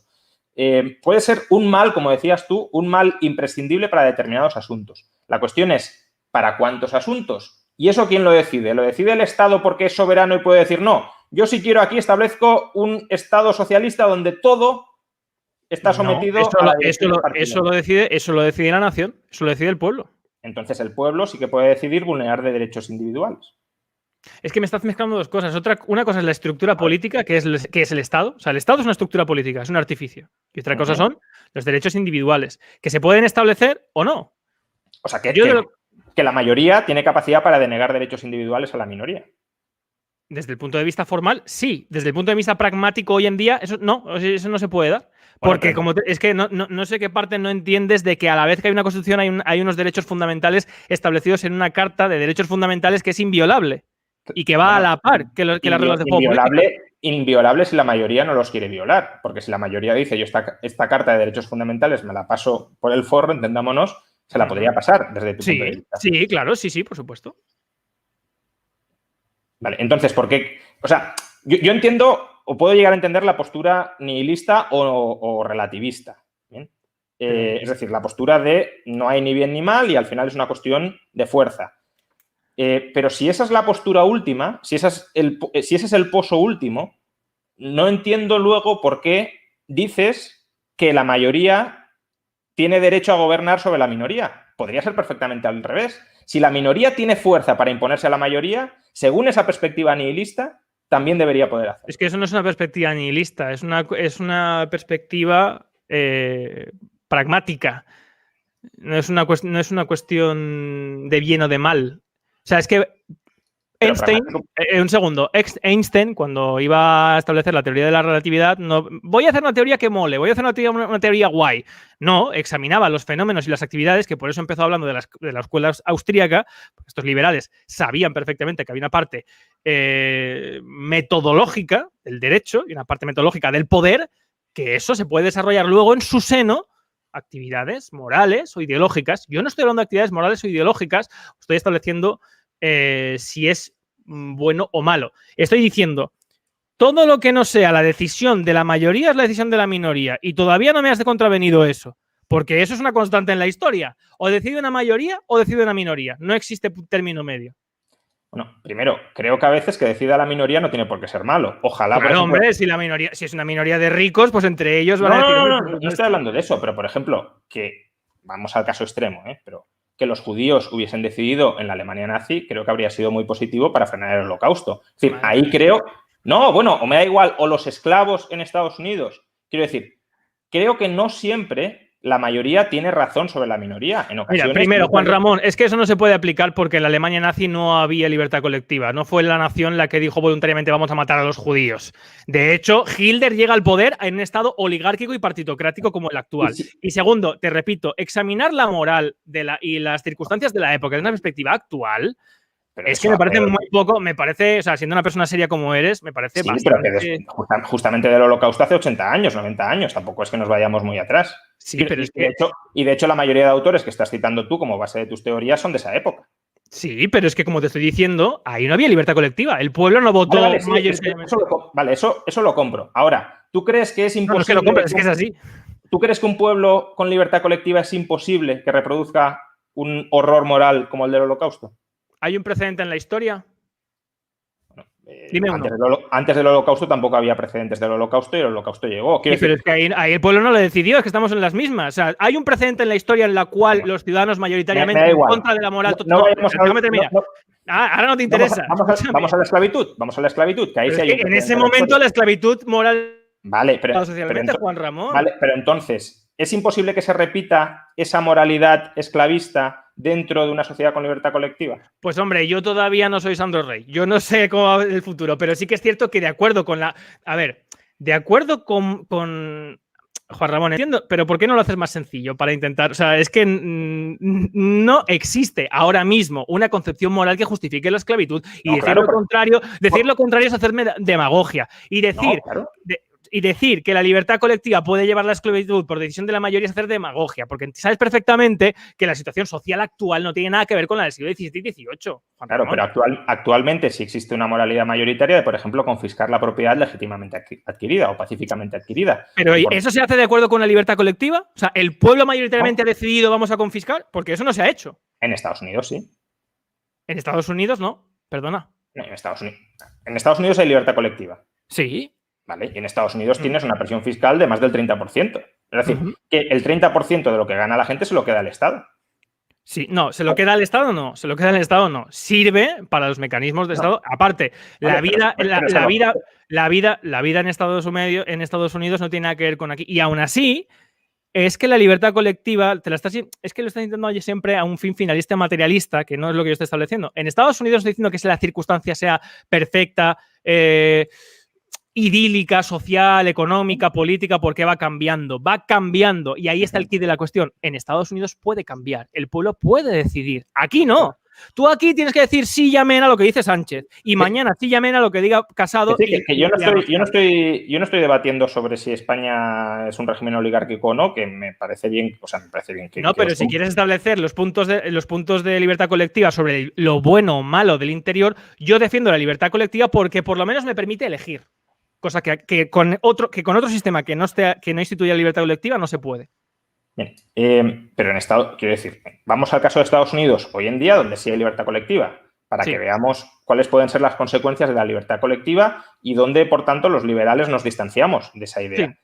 La libertad colectiva convalida una confiscación del 30 al 40 o incluso el 50% de la propiedad legítimamente, pacíficamente adquirida por los individuos. Si lo elige mayoritariamente el pueblo con una serie de garantías y una serie de aspectos fundamentales, por supuesto. La diferencia es que en Estados Unidos no existe la corrupción intrínseca institucional que existe aquí. Y el dinero se destina, bueno, mayoritariamente a defensa y al exterior. Pero la presión fiscal de los ciudadanos tiene una justificación en que los ciudadanos conocen exactamente en qué se destina su sueldo, entre otras cosas porque eligen directamente a unos representantes que pueden ir a hablar con ellos, que pueden mirar exactamente qué ha votado o no, de acuerdo con las iniciativas presupuestarias que vota el legislativo y no el ejecutivo, como aquí en España, y eso me parece una diferencia capital en el aspecto económico, que es el que más te interesa, entiendo. Vale. No, me interesa la libertad en su sentido integral, no solo la libertad económica, aunque hoy creo que efectivamente la libertad económica está bastante bajo ataque, pero me interesan todas. La esclavitud no la veo, por ejemplo, como una agresión esencial a la libertad económica, aunque también, pero no solamente. Luego hablamos sobre lo que saben o no saben los ciudadanos estadounidenses, porque creo que, por ejemplo, no es verdad que un ciudadano estadounidense medio sepa ni remotamente cuál es el presupuesto de defensa. Pero yo no he dicho de la misma manera... He dicho que tienen la capacidad, no he dicho que todos lo sepan. No he dicho eso. No, ni todos ni la mayoría. Cualquier ciudadano norteamericano viva bajo un puente o viva en una mansión de Beverly Hills puede ir a su diputado de distrito y decirle, a ver, ¿qué has votado tú en la última decisión en la cual han pedido, la CIA nos ha pedido tal no sé cuántos? Puede ir a verlo, puede contrastarlo, es más, y puede en su distrito establecer, y a todos, mirad, nuestro diputado ha hecho esto, y establece un cauce jurisdiccional para echar a esa persona. Aquí en España, dime si se parece a lo que tenemos. No, si no, obviamente no se parece, pero es que yo no estoy evaluando el sistema español. Si el sistema español es pésimo, ahí no hay discrepancia. Lo que yo digo es que el sistema estadounidense no es ni de lejos suficiente para respetar la libertad de las personas. No, por supuesto que no.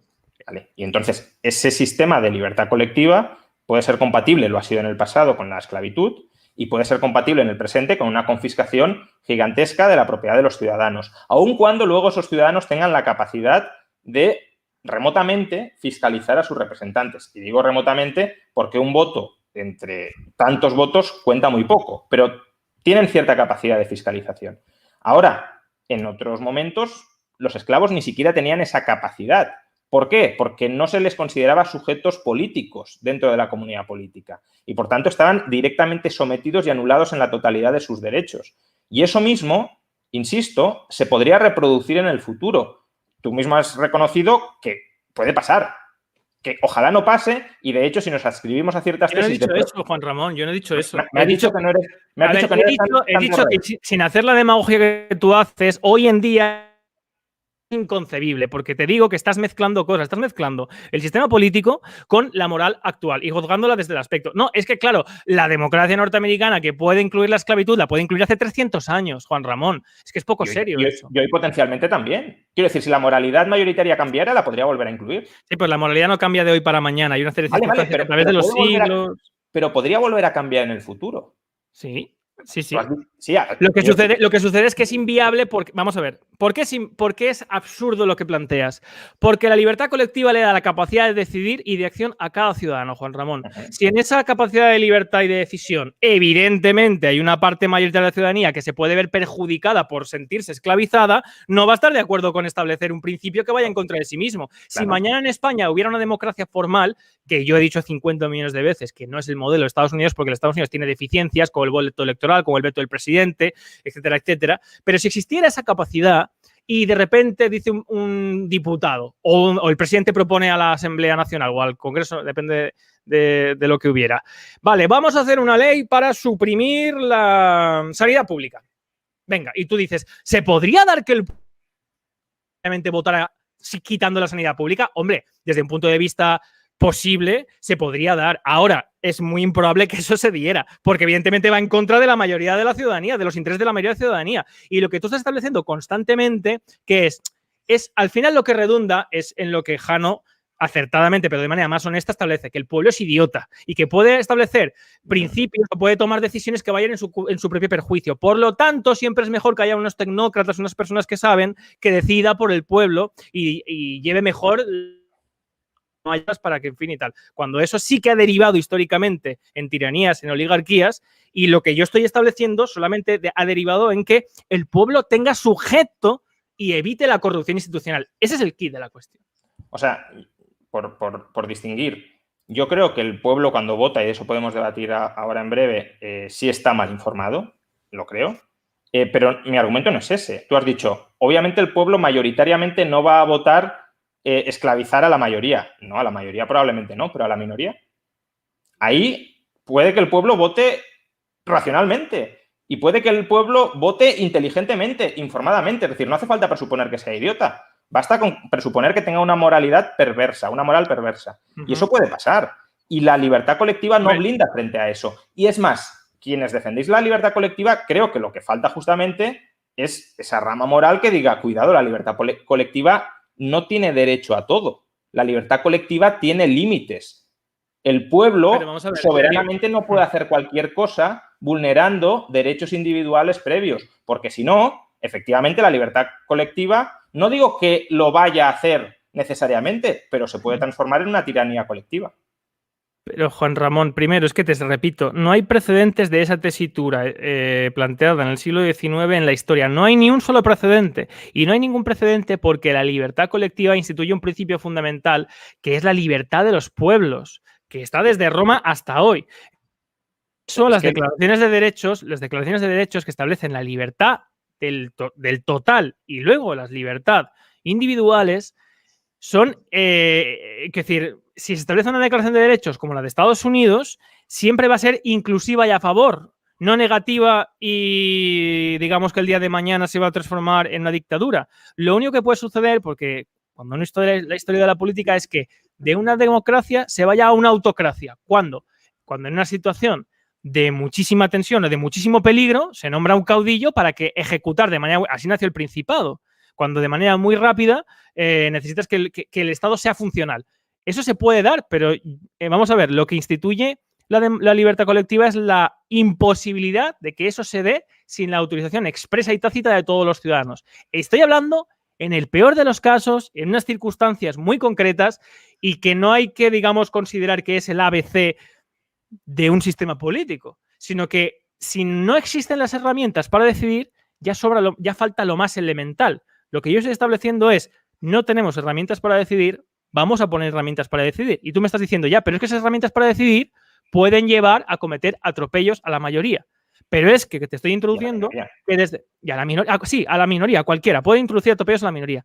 Pero también ese concepto de libertad que se ha desarrollado en los últimos siglos incluye una serie de principios universales desarrollados por el progreso, que aunque yo no soy progresista, porque solamente un imbécil puede ser progresista, creer en el progreso constante y absoluto, pero sí que entendemos que ese principio de libertad intrínseco desarrollado, que como digo, está en Spinoza, la moral es universal y única, y por el confucianismo en China, etcétera, etcétera, eso hoy en día se reconoce universalmente. Y hacer una implicaría ir en contra de la naturaleza del propio ser humano.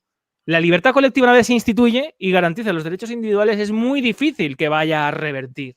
Entonces, por mucho que tú quieras incidir en que se podría dar mañana la esclavitud, pues hombre, no se podría dar porque habría una declaración de derechos, como la hay en Estados Unidos, que engloba la prohibición de someter a otro y prevalece ante todo la libertad del individuo, la libertad a la seguridad, a la hacienda, etcétera, etcétera. Sí, pero lo que quiero decir es que, insisto, esa libertad colectiva, o sea, yo entiendo que la libertad colectiva, como la democracia formal, como la describes tú, puede ser un procedimiento de decisión colectiva en determinados ámbitos. Ahora, lo que impugno es que el procedimiento legitime per se lo que se decida colectivamente. Eso es lo que estoy impugnando. Y ya, pero efectivamente... pero yo y efectivamente puede ser que no haya marcha atrás, ojalá no haya marcha atrás y se vuelva a establecer la esclavitud, pero también hasta 1965 estuvieron las leyes Jim Crow, que básicamente discriminaban a la población negra, y eso es hasta 1965. La persecución, la discriminación frente a mujeres u homosexuales legal, no me refiero a cuestiones de comportamiento social y demás, sino en la ley, también ha estado en muchas partes hasta recientemente. En el chat nos recordaban, en Suiza hasta el año 91 las mujeres no podían votar en determinados cantones, y eso es relativamente reciente. Incluso otros atropellos, como podría ser la pena de muerte, aunque eso podría ser discutible, pero la pena de muerte sigue hoy. Si en Estados Unidos, por ejemplo, confiscan el derecho a las armas, ¿eso es un uso legítimo de la libertad colectiva o no? Para mí, quedarse con el 30%, 40% de lo que gana una persona simplemente por una declaración unilateral de la mayoría, eso no es legítimo per se. Sobre todo si yo no he consentido que la mayoría me pueda arrebatar lo que yo he ganado por no recibir determinados servicios.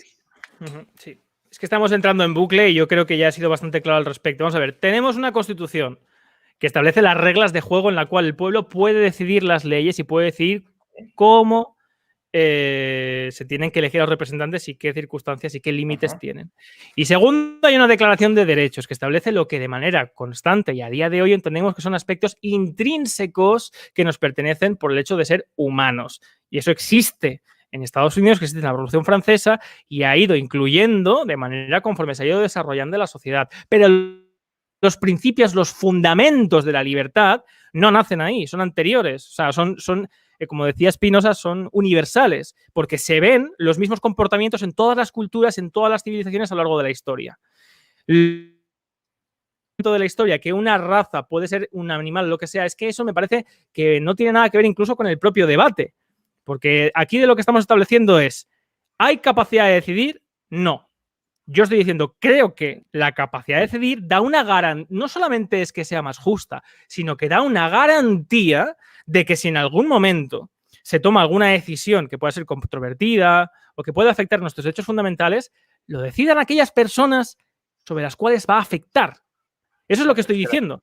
Si tú me estás diciendo, ya, pero había esclavitud, pero fíjate que cuando había libertad había esclavitud, en 1777 con la Confederal. Entonces, Juan Ramón, es poco serio eso. Yo te lo digo, yo de verdad, a mí me parece poco serio. Hoy existe una confiscación del 30% de la propiedad, que también es un régimen de semiservidumbre.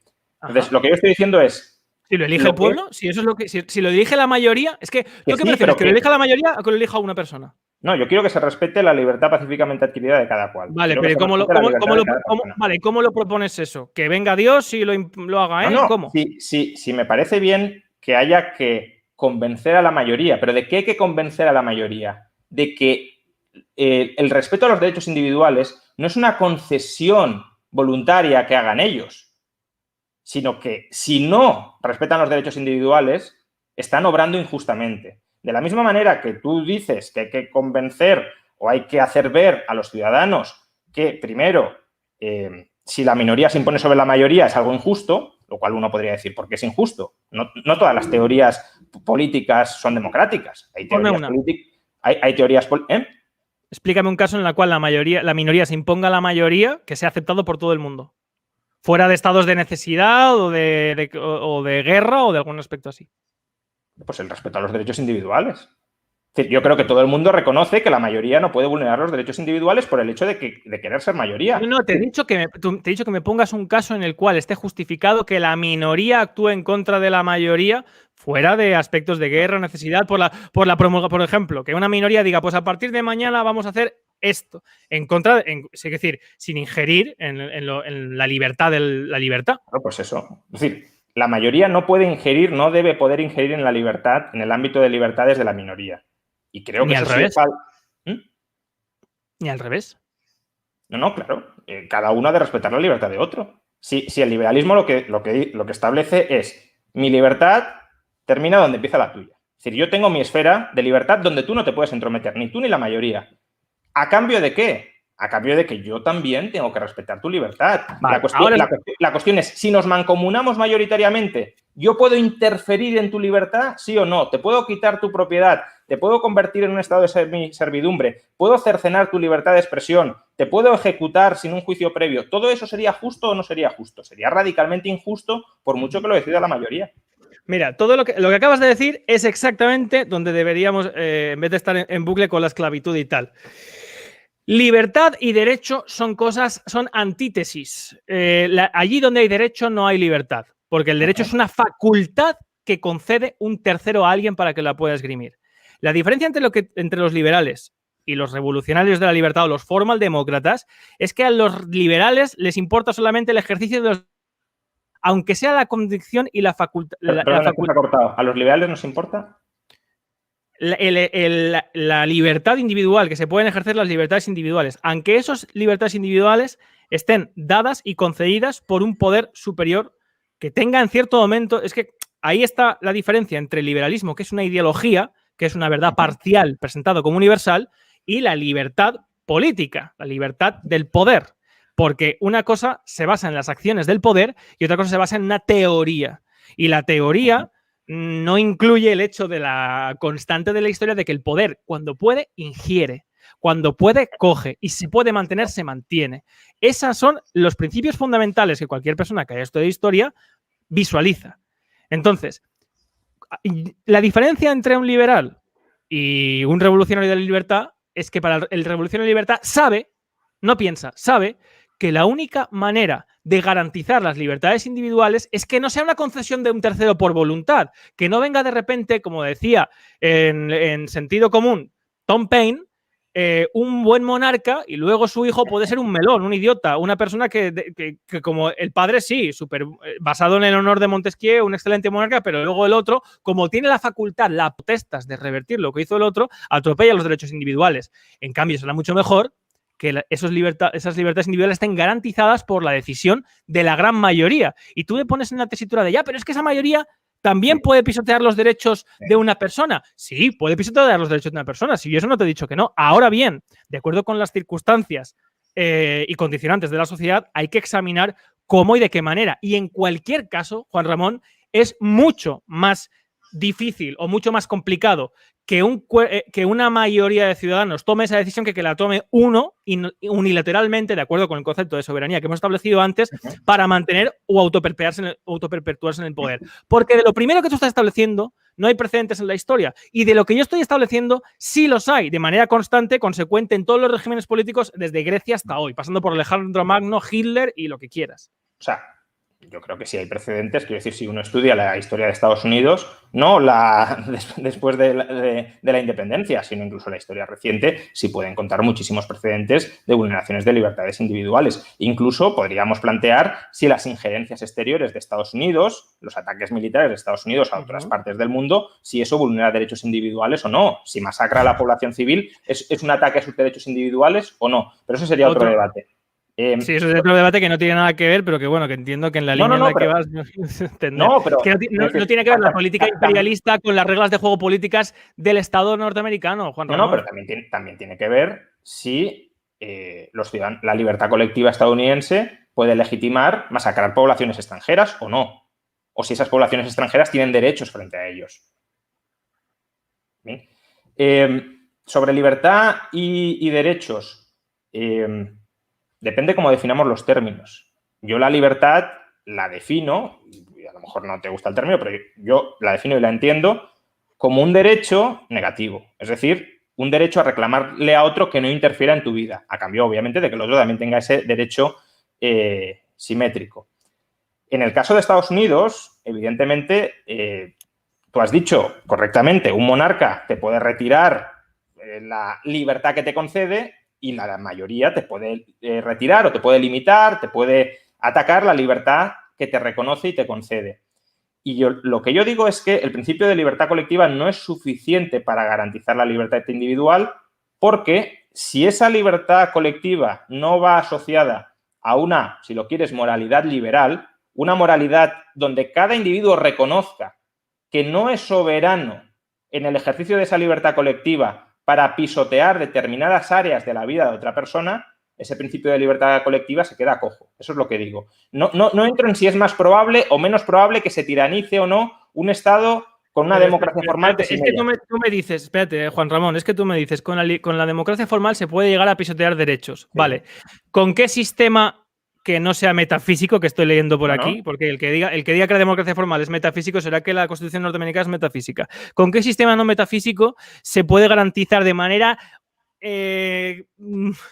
teológica prácticamente y fijar los derechos individuales? Es que creo que ese es el punto. Tú estás reflexionando sobre lo que en economía llamamos instituciones formales, es decir, cuál es la estructura que ha de tener una comunidad política, la estructura de organización de la comunidad política. Y yo lo que digo, y además también muchos otros economistas, quiero decir que en esto hay cada vez más un consenso, es que las instituciones formales no son suficientes. A lo mejor son necesarias, ese sería otro debate, pero no son suficientes para garantizar ese régimen o esa situación de libertades. Y necesitas otra serie de instituciones informales, llámale moralidad si quieres, es decir, moral mayoritaria de una sociedad que reconozca en este caso, desde un punto de vista liberal, que la libertad colectiva no te legitima a todo, que existen restricciones a lo que un individuo o un grupo de individuos le puede hacer a otro individuo.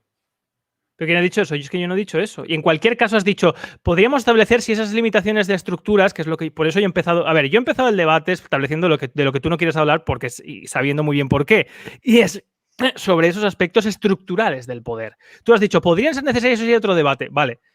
Sean o no necesarias, en España no las hay. Bueno, pero es que no lo he discutido eso. Quiero decir, yo no estoy defendiendo el régimen político español. Ese es el aspecto fundamental por el cual yo estoy en YouTube. Yo no estoy en YouTube para divulgar o para ser un youtuber. Estoy en YouTube para que en España tengamos esos requisitos. Vale. Ya está.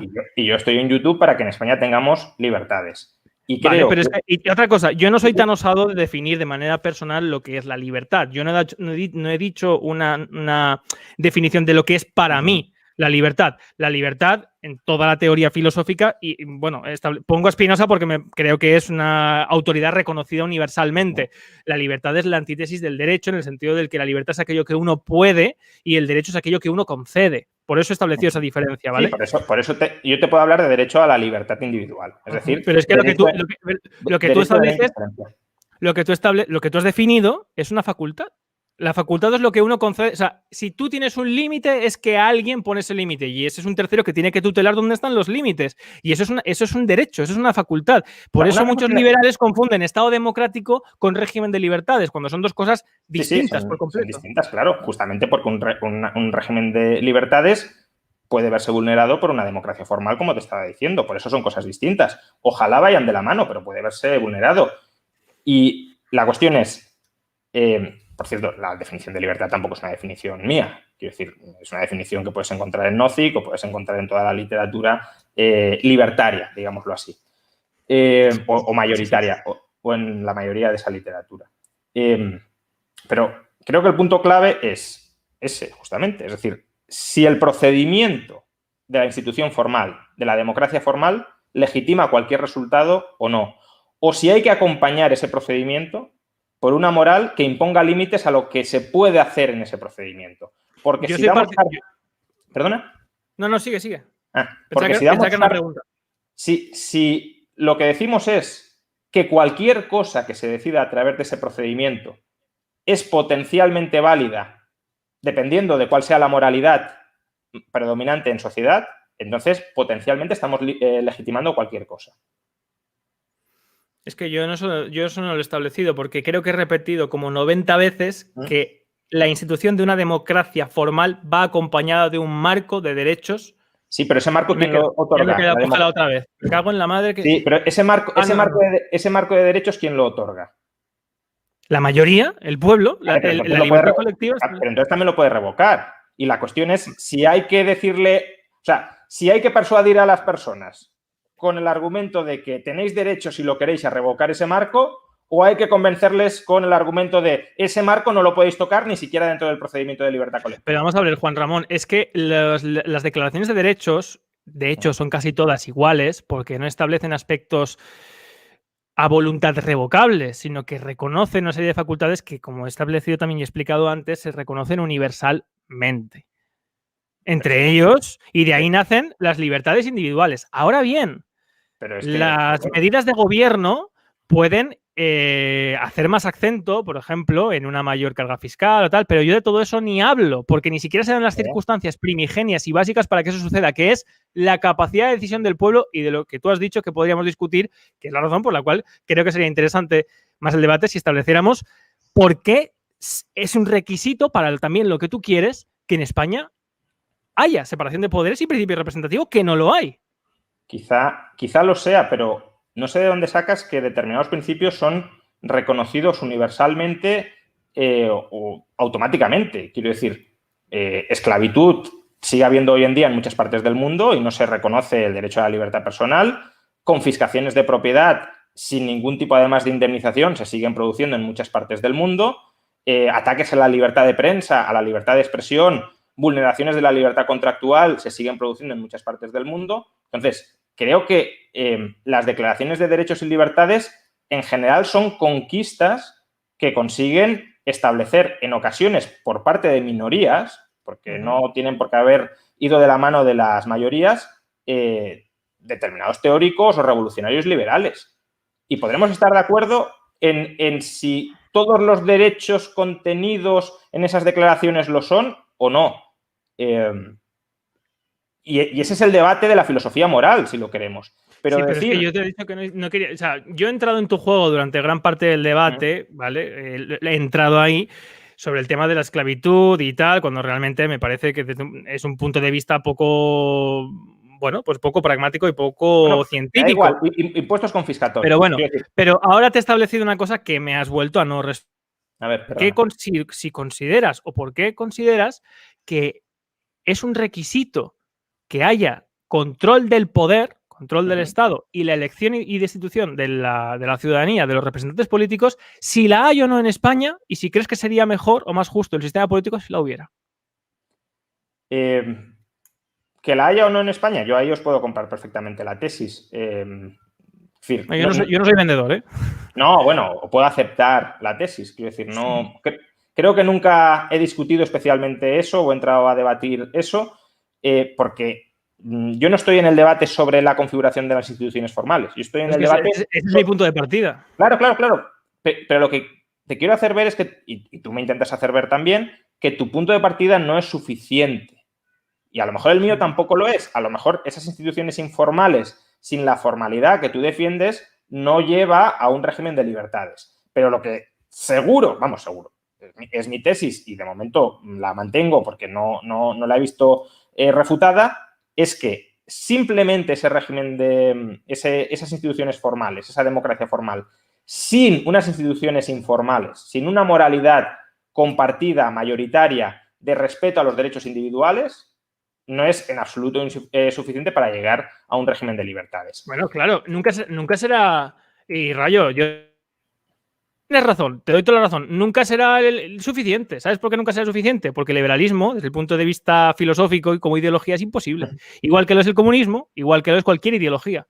Va en contra de la naturaleza humana. Es una verdad parcial presentada como universal. El hecho de que el individuo es el sujeto único y autónomo y que puede valerse por sí mismo y solamente hay que protegerle de las injerencias de lo que él puede hacer. Y eso no es cierto. Pero es que el liberalismo no dice que el individuo sea un ser aislado de la sociedad y que...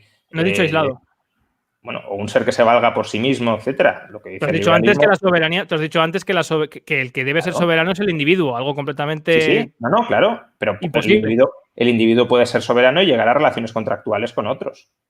Pero justamente si no se vale por sí mismo, si el individuo no se vale por sí mismo, y estoy de acuerdo con un individuo desligado de la sociedad o que no entre en la cooperación social, pues bueno, potencialmente puede existir, ¿no? Ha habido casos de ermitaños que han sobrevivido, pero que en general es antinatural, coincido contigo, eso es antinatural, pero eso no quita... Es que la soberanía, es que el individuo jamás puede ser soberano, Juan Ramón, porque la soberanía es el sometimiento de uno a otro, o sea, es el poder de uno frente a otro, y el individuo, ¿cómo va a ser? El individuo puede ser soberano en el ámbito de su propiedad, claro que sí. No en el ámbito de la propiedad ajena. Ni siquiera libertad de contrato. ¿Perdona? Eso es libertad de contrato. Sí, claro, libertad de contratos. Los contratos lo que hacen es restringir tu propia soberanía a cambio de restringir la soberanía del otro. Pero es que tú no eres dispositivo de su soberanía en el momento en el que hemos establecido que la soberanía es el poder último sobre otro. O sea, ¿qué poder No, claro, hay? tú tienes un poder último sobre ti mismo y sobre tu propiedad, pero no sobre el poder de otro. De la misma... A ver, ¿cómo llegan los estados a acuerdos si no hay un estado soberano? Llegan a acuerdos por contrato, pues lo mismo entre personas. ¿Por qué no trasladas la lógica de relaciones interestatales a relaciones interpersonales? A ver, es que si la soberanía es la capacidad que tiene una persona para obligar al resto el cumplimiento de su voluntad... como mucho para obligarla en su propiedad, pero no fuera de su propiedad. No, pero es que, te digo, en política la soberanía es la capacidad, la fuerza que tiene un sujeto para obligar a otro al cumplimiento... ¿Pero dónde? En un determinado territorio. No en cualquier sitio. Claro, en un determinado. Por eso es que la soberanía. Quiero decir, ¿por qué Estados Unidos tiene soberanía, si quieres, sobre los países europeos? Muy sencillo, porque tiene la fuerza militar desde la Segunda Guerra Mundial. Así, y la soberanía. Ahora, desde un punto de vista económico, también existe. Es que queda muy poco, tío. Quedan 15 minutos y realmente yo he pasado gran parte del debate y así he empezado intentando entrar en tu terreno para que aquí cada uno no vaya a su discurso. Y sí me gustaría, por lo menos, llegar a un punto de encuentro, que es, si en España no existen las herramientas que para mí son primigenias, ¿vale? Que es que el poder tenga control. Tú dices, es insuficiente porque también se puede atropellar. Bueno, vale, eso ya lo veremos. Para una persona que tiene una ideología, por supuesto. Pero yo te planteo, ¿no crees que sin ellas es peor? O sea, desde el punto de vista que hay que establecer de bien y de mal, ¿no crees que desde ese punto de vista la nación está sí o sí desprotegida y desamparada como él está ahora mismo? Sí, yo creo que la democracia, según cómo se configure, puede ser un contrapoder al Estado. Y ahí estoy abierto, desde luego, a argumentos que me muestren, y no digo que los tuyos me parezcan incorrectos en ese sentido, que me muestren que determinadas configuraciones del régimen político del Estado van a constituir un contrapoder frente al avance del Estado. Lo que yo digo es, primero, ese contrapoder no es suficiente, hacen falta también otros contrapoderes fuera del Estado. Y, en segundo lugar, en ocasiones se puede dar el caso de que ese contrapoder se convierta en un aliado de la vulneración de las libertades. Porque la democracia tiene un problema, tiene bastantes. ¿Qué contrapoderes dentro del Estado? ¿Qué contrapoderes fuera del Estado? La prensa, por ejemplo. ¿Eso es un poder para ti? No, depende cómo definamos poder. No es un poder estatal, desde luego. No, poder político, quiero decir, poder de tener... No es poder político, pero en la medida en que la libertad de prensa, la crítica al poder político pueda marcar fronteras de qué puede hacer el poder político a través de la persuasión de los ciudadanos, claro que es un poder. Quiero decir, el poder no es únicamente fuerza. Hay muchas... el poder es capacidad de hacer algo. Y tú puedes tener capacidad de hacer algo porque eres más fuerte, porque eres más persuasivo, porque tienes la capacidad de comprar, sobornar a otro. Entonces, claro, hay poder económico, hay poder de medios de comunicación, hay poder político, hay poder de violencia no político. La cuestión es, ¿cuáles son, en este caso del que estamos hablando, cuáles son los límites legítimos del poder político? Y lo que yo te estaba diciendo es que los límites deben ser muchísimo más estrictos de lo que los son hoy y de lo que creo que tú reconoces que deben ser. Porque, en cierto modo, creo que tú das una cierta carta blanca a que el sujeto político, a través de la democracia formal, defina endógenamente cuáles han de ser los límites del poder político. Y yo lo que digo es que eso puede convertirse en una tiranización del individuo. Y añado, que eso es lo que quería decir hace un momento y me he desviado, la democracia formal también en ocasiones se puede convertir en un aliado de la vulneración de libertades, porque la democracia genera un espejismo de que todos nos gobernamos a todos y de que, por tanto, todo lo que decidamos entre todos es bueno y es legítimo, o al menos es aceptable porque afecta a todos. Y eso enmascara que lo que deciden unas mayorías afecta a las minorías y puede limitar las libertades de las minorías. Y, por tanto, no es que todos comunitariamente decidamos todo, es que unos grupos se pueden organizar también a través de la democracia formal para parasitar a otros grupos minoritarios. Y ese es un riesgo que en otros regímenes políticos no es tan oculto. Es muy evidente que el monarca está parasitando a la población o está aprovechándose o está dominando a la población, pero en la democracia, como parece que es el pueblo el que se autogobierna y que todos somos pueblo, sí se enmascara las relaciones de dominación que se pueden establecer entre unos grupos y otros. Vale. Bueno, chicos, esa es la teoría. Tenemos solo 10 minutos más, ¿vale? Y me gustaría que esto de alguna forma concluyese y no que se quedase como con argumentos colgando de uno y de otro queriendo contestar. Así que si os parece bien, podemos terminar esto de una manera un poco constructiva, que sé que en algún momento el debate pues ha podido caldear un poco, pero no, es normal, pero déjame responder a lo que ha dicho Ray. Sí, pero rápido que no queremos. Vale, responde rápido que tiene que ir. No, que esa es la teoría del cómo sí. Y la teoría del cómo sí se establece para intentar que regímenes que no son formalmente democráticos aparenten ser democráticos para teñirse legitimidad. Y es lo que he empezado diciendo. Por eso Venezuela, Corea del Norte, etcétera, etcétera, muchos regímenes establecen el título democracia. Franco decía que tenía una democracia orgánica. O sea, lo que se entiende por democracia depende de si no hay que examinar lo que se entiende por democracia o la nomenclatura que tiene. Lo que hay que ver es si, de acuerdo, desde un punto de vista científico y conociendo los conceptos y conociendo las reglas de la política, que es lo que te quería establecer antes, y es que lo de la prensa y tal, la política al final, filosóficamente, es una síntesis de la vida, como tú bien has dicho, que es lo que uno puede y lo que no puede hacer. Ahora, la ciencia política lo que establece son las relaciones de poder, las relaciones entre los diferentes poderes y cómo hay aspectos intrínsecos del ejercicio del poder que tienen unas tendencias naturales y cómo esto se puede corregir o no. Cómo pueden, incluso con esos vicios, ser beneficiosos o no. El padre del perspectivismo, Montesquieu, etcétera, etcétera. Entonces, respecto a eso, el aspecto fundamental que tú estableces sigue sin haber presente en la historia. No hay ningún caso de la historia en la cual la mayoría de la ciudadanía haya decidido ir en contra de los derechos de todos, que moralmente en ese momento estaban establecidos y aceptados como tal.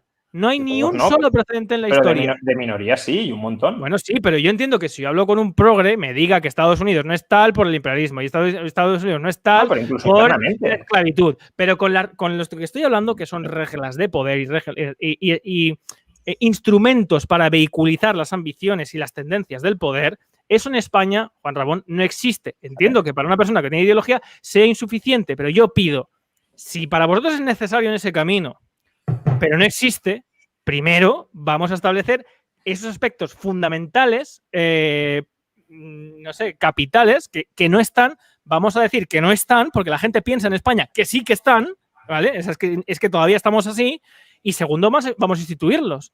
Y luego discutiremos si los mecanismos que queremos poner son estos, son insuficientes, si hay más, si queremos hacer derechos que establezca también aspectos de protección del patrimonio más extensos, etcétera, etcétera. Todo eso se puede discutir, pero los aspectos fundamentales sobre los cuales pienso que debería establecer debería sumar los ladrillos en una causa común, todavía están, ni siquiera los hemos pincelado en el debate, pero tú has huido de ellos. Sí, yo te emplazo cuando quieras a venir a mi canal y a tratar pormenorizadamente esto. Porque, Rubén, para mí puede ser mucho más fundamental divulgar una moralidad liberal respetuosa de los derechos de las personas que la democracia formal. Claro. Yo la democracia formal lo puedo ver como un añadido garantista, si lo quieres, al respeto a las libertades individuales, pero lo fundamental para mí es que la inmensa mayoría de la población entienda que esclavizar está mal, que censurar está mal, que robar está mal, que vulnerar o meterse en los acuerdos entre partes está mal,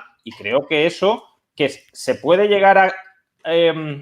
podemos llegar a estar de acuerdo a través de intuiciones morales, pero creo que todavía estamos muy lejos de que la inmensa mayoría de la población...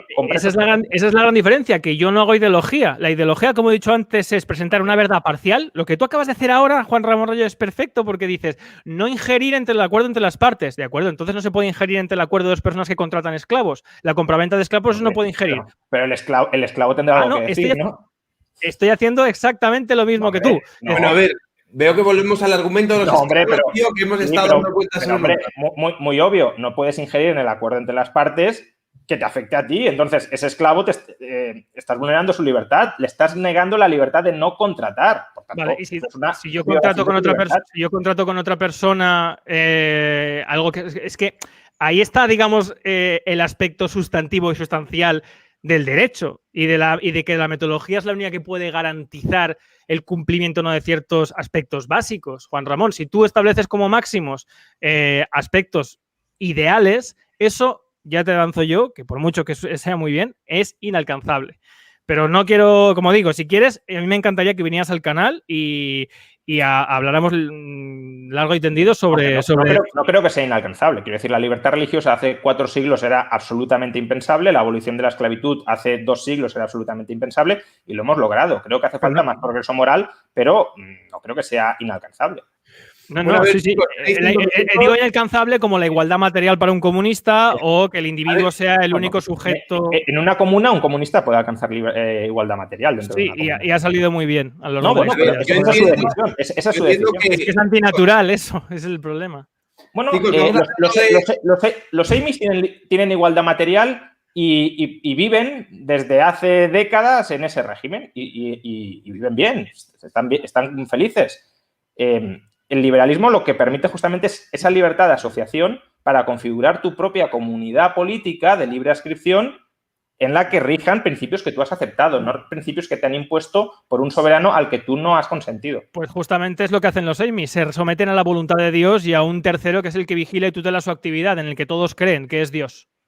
Siempre y cuando se respete la libertad de salida y la libertad de desasociación, no tengo problema. Igual que si alguien se quiere mezclar... El Dios del dinero. No he hablado del dinero, he hablado de libre adscripción. Igual que si alguien se quiere meter en una comuna comunista, yo no tengo nada que decirle. ¿Cuántas comunas comunistas se crearon en Estados Unidos en el siglo XIX? Los socialistas migraban a Estados Unidos. No, le saliera bien o mal, los kibbutz en Israel eran comunas socialistas. Bueno, se pueden... Me encanta que Rayo esté defendiendo el socialismo. Estoy defendiendo la libertad de asociación de las personas para establecer la comunidad. Estás defendiendo las ideologías que han demostrado. O sea, yo te estoy diciendo, todos los ejemplos que me has puesto, todos los ejemplos que acabas de decir han fracasado.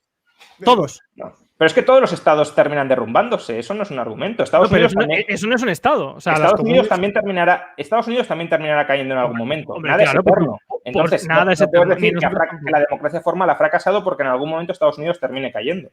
Vale, pero no hay, yo te he dicho que me pusieses un caso y todavía no me lo has puesto. ¿Un caso de qué?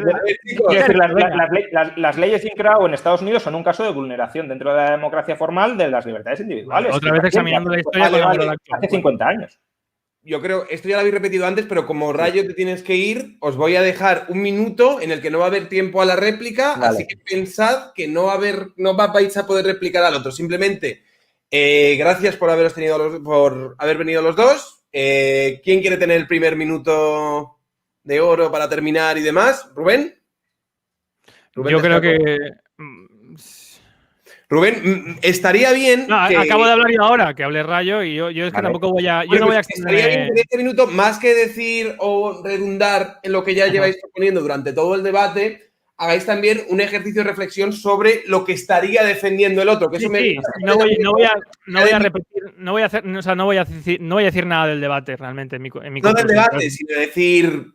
Rubén Gisbert está defendiendo esto y esto, y a mí me parece que está bien esta parte, y yo defiendo esto y me gusta, y terminar así. Básicamente, vale. que se vea que por lo menos habéis entendido lo que os estabais diciendo, que no estabais pues mordiéndoos la cola en uno detrás del otro. Vale, o sea, yo creo que nuestros discursos no son necesariamente incompatibles, siempre y cuando, desde la perspectiva liberal, claro, se pulan cuáles son las bases o los fundamentos de esa libertad colectiva. Es decir, para el liberalismo la democracia formal puede ser un contrapoder, a lo mejor incluso imprescindible, para limitar el poder político del Estado y defender las libertades individuales. Es una posibilidad y no la descarto y desde luego no se me ha persuadido de lo contrario. De lo que sí tengo claro es, primero, que esa organización formal no es suficiente para respetar las libertades de los individuos y que en ocasiones esa organización podría ser un aliado a cercenar las libertades de los individuos. Y no creo que un procedimiento, como es la democracia formal, de toma de decisiones mayoritarias, legitime a la mayoría para hacer cualquier cosa ni sobre la mayoría ni sobre las minorías. Y precisamente el respeto irrestricto a los proyectos de vida de las mayorías es lo que se llama liberalismo. En la medida en que este pozo intelectual se compatibilice con la democracia formal, creo que no hay ningún inconveniente. Ahora, si la democracia formal lo que pretende decir es, en última instancia, los derechos son concesiones de la mayoría a la minoría y está bien o es legítimo que así sea, ahí sí colisionará con el liberalismo, evidentemente. Si no, pues no. Rubén. Sí, yo, bueno, no para no redundar, con lo que ha empezado Rayo estoy de acuerdo, lo único que todavía no he visto ni un solo caso de lo que puede pasar, de esa teoría que establece Rayo en contraposición, porque yo hablo simplemente de procedimiento. Y creo que ha quedado claro a lo largo del debate y además creo que ha quedado claro que hoy en día no se entendería una democracia que no fuera aparejada de una declaración de derechos que garantice esos derechos que todos entendemos como fundamentales del individuo. Además, el fundamento de la libertad colectiva es que solamente a través de este procedimiento se puede garantizar que no haya en el futuro injerencias a esos derechos individuales. Fuera de eso, gracias a los dos y sobre todo muchísimas gracias a mi comunidad que ha tenido un trato súper respetuoso en el chat por lo que he estado viendo, cosa que no puedo decir de los liberales, pero bueno, aún así, muchas gracias. Yo no sé si era mi comunidad o no, pero bueno. No he dicho la comunidad de Rayo. Sí, no creo que haya sido la comunidad de Rayo. He dicho pero sí, también te digo, Rubén, que el que ha subido aquí un poco y el que ha hecho algunas valoraciones subjetivas que me han estado tentado a aparecer y decir, por favor, has sido más tú que Juan Ramón. Bueno, También- Lo único que he dicho es que es demagogia mirar la perspectiva, la historia con una perspectiva actual. Yo no me he sentido atacado en ningún momento, ni despreciado, Vale. ni nada, o sea que he estado muy a gusto. Creo que uno se puede subir un poco de tono en un debate porque es normal, se emociona y ya está. A mí también me pasa muchas veces y creo que se ha mantenido en todo momento el respeto, incluso el respeto intelectual por ambos lados y por tanto no ha habido en ese sentido... Y yo sigo pensando lo mismo que he dicho al principio y Juan Ramón Rayo tiene mi respeto y me parece muy válido y además estás invitado a mi canal, cosa que no puedo decir cada vez que he terminado un debate aquí. Así que, oye, ha sido un éxito. Nada, muchas gracias a los dos. Lamento, de hecho, tener que irme ya para entrar en la radio, pero gracias, Sergio, y gracias, Rubén, por el debate. Muy entretenido. Muchas gracias, chicos. Pues os despido a los dos. Juan Ramón, Rubén. Gracias. Hasta luego.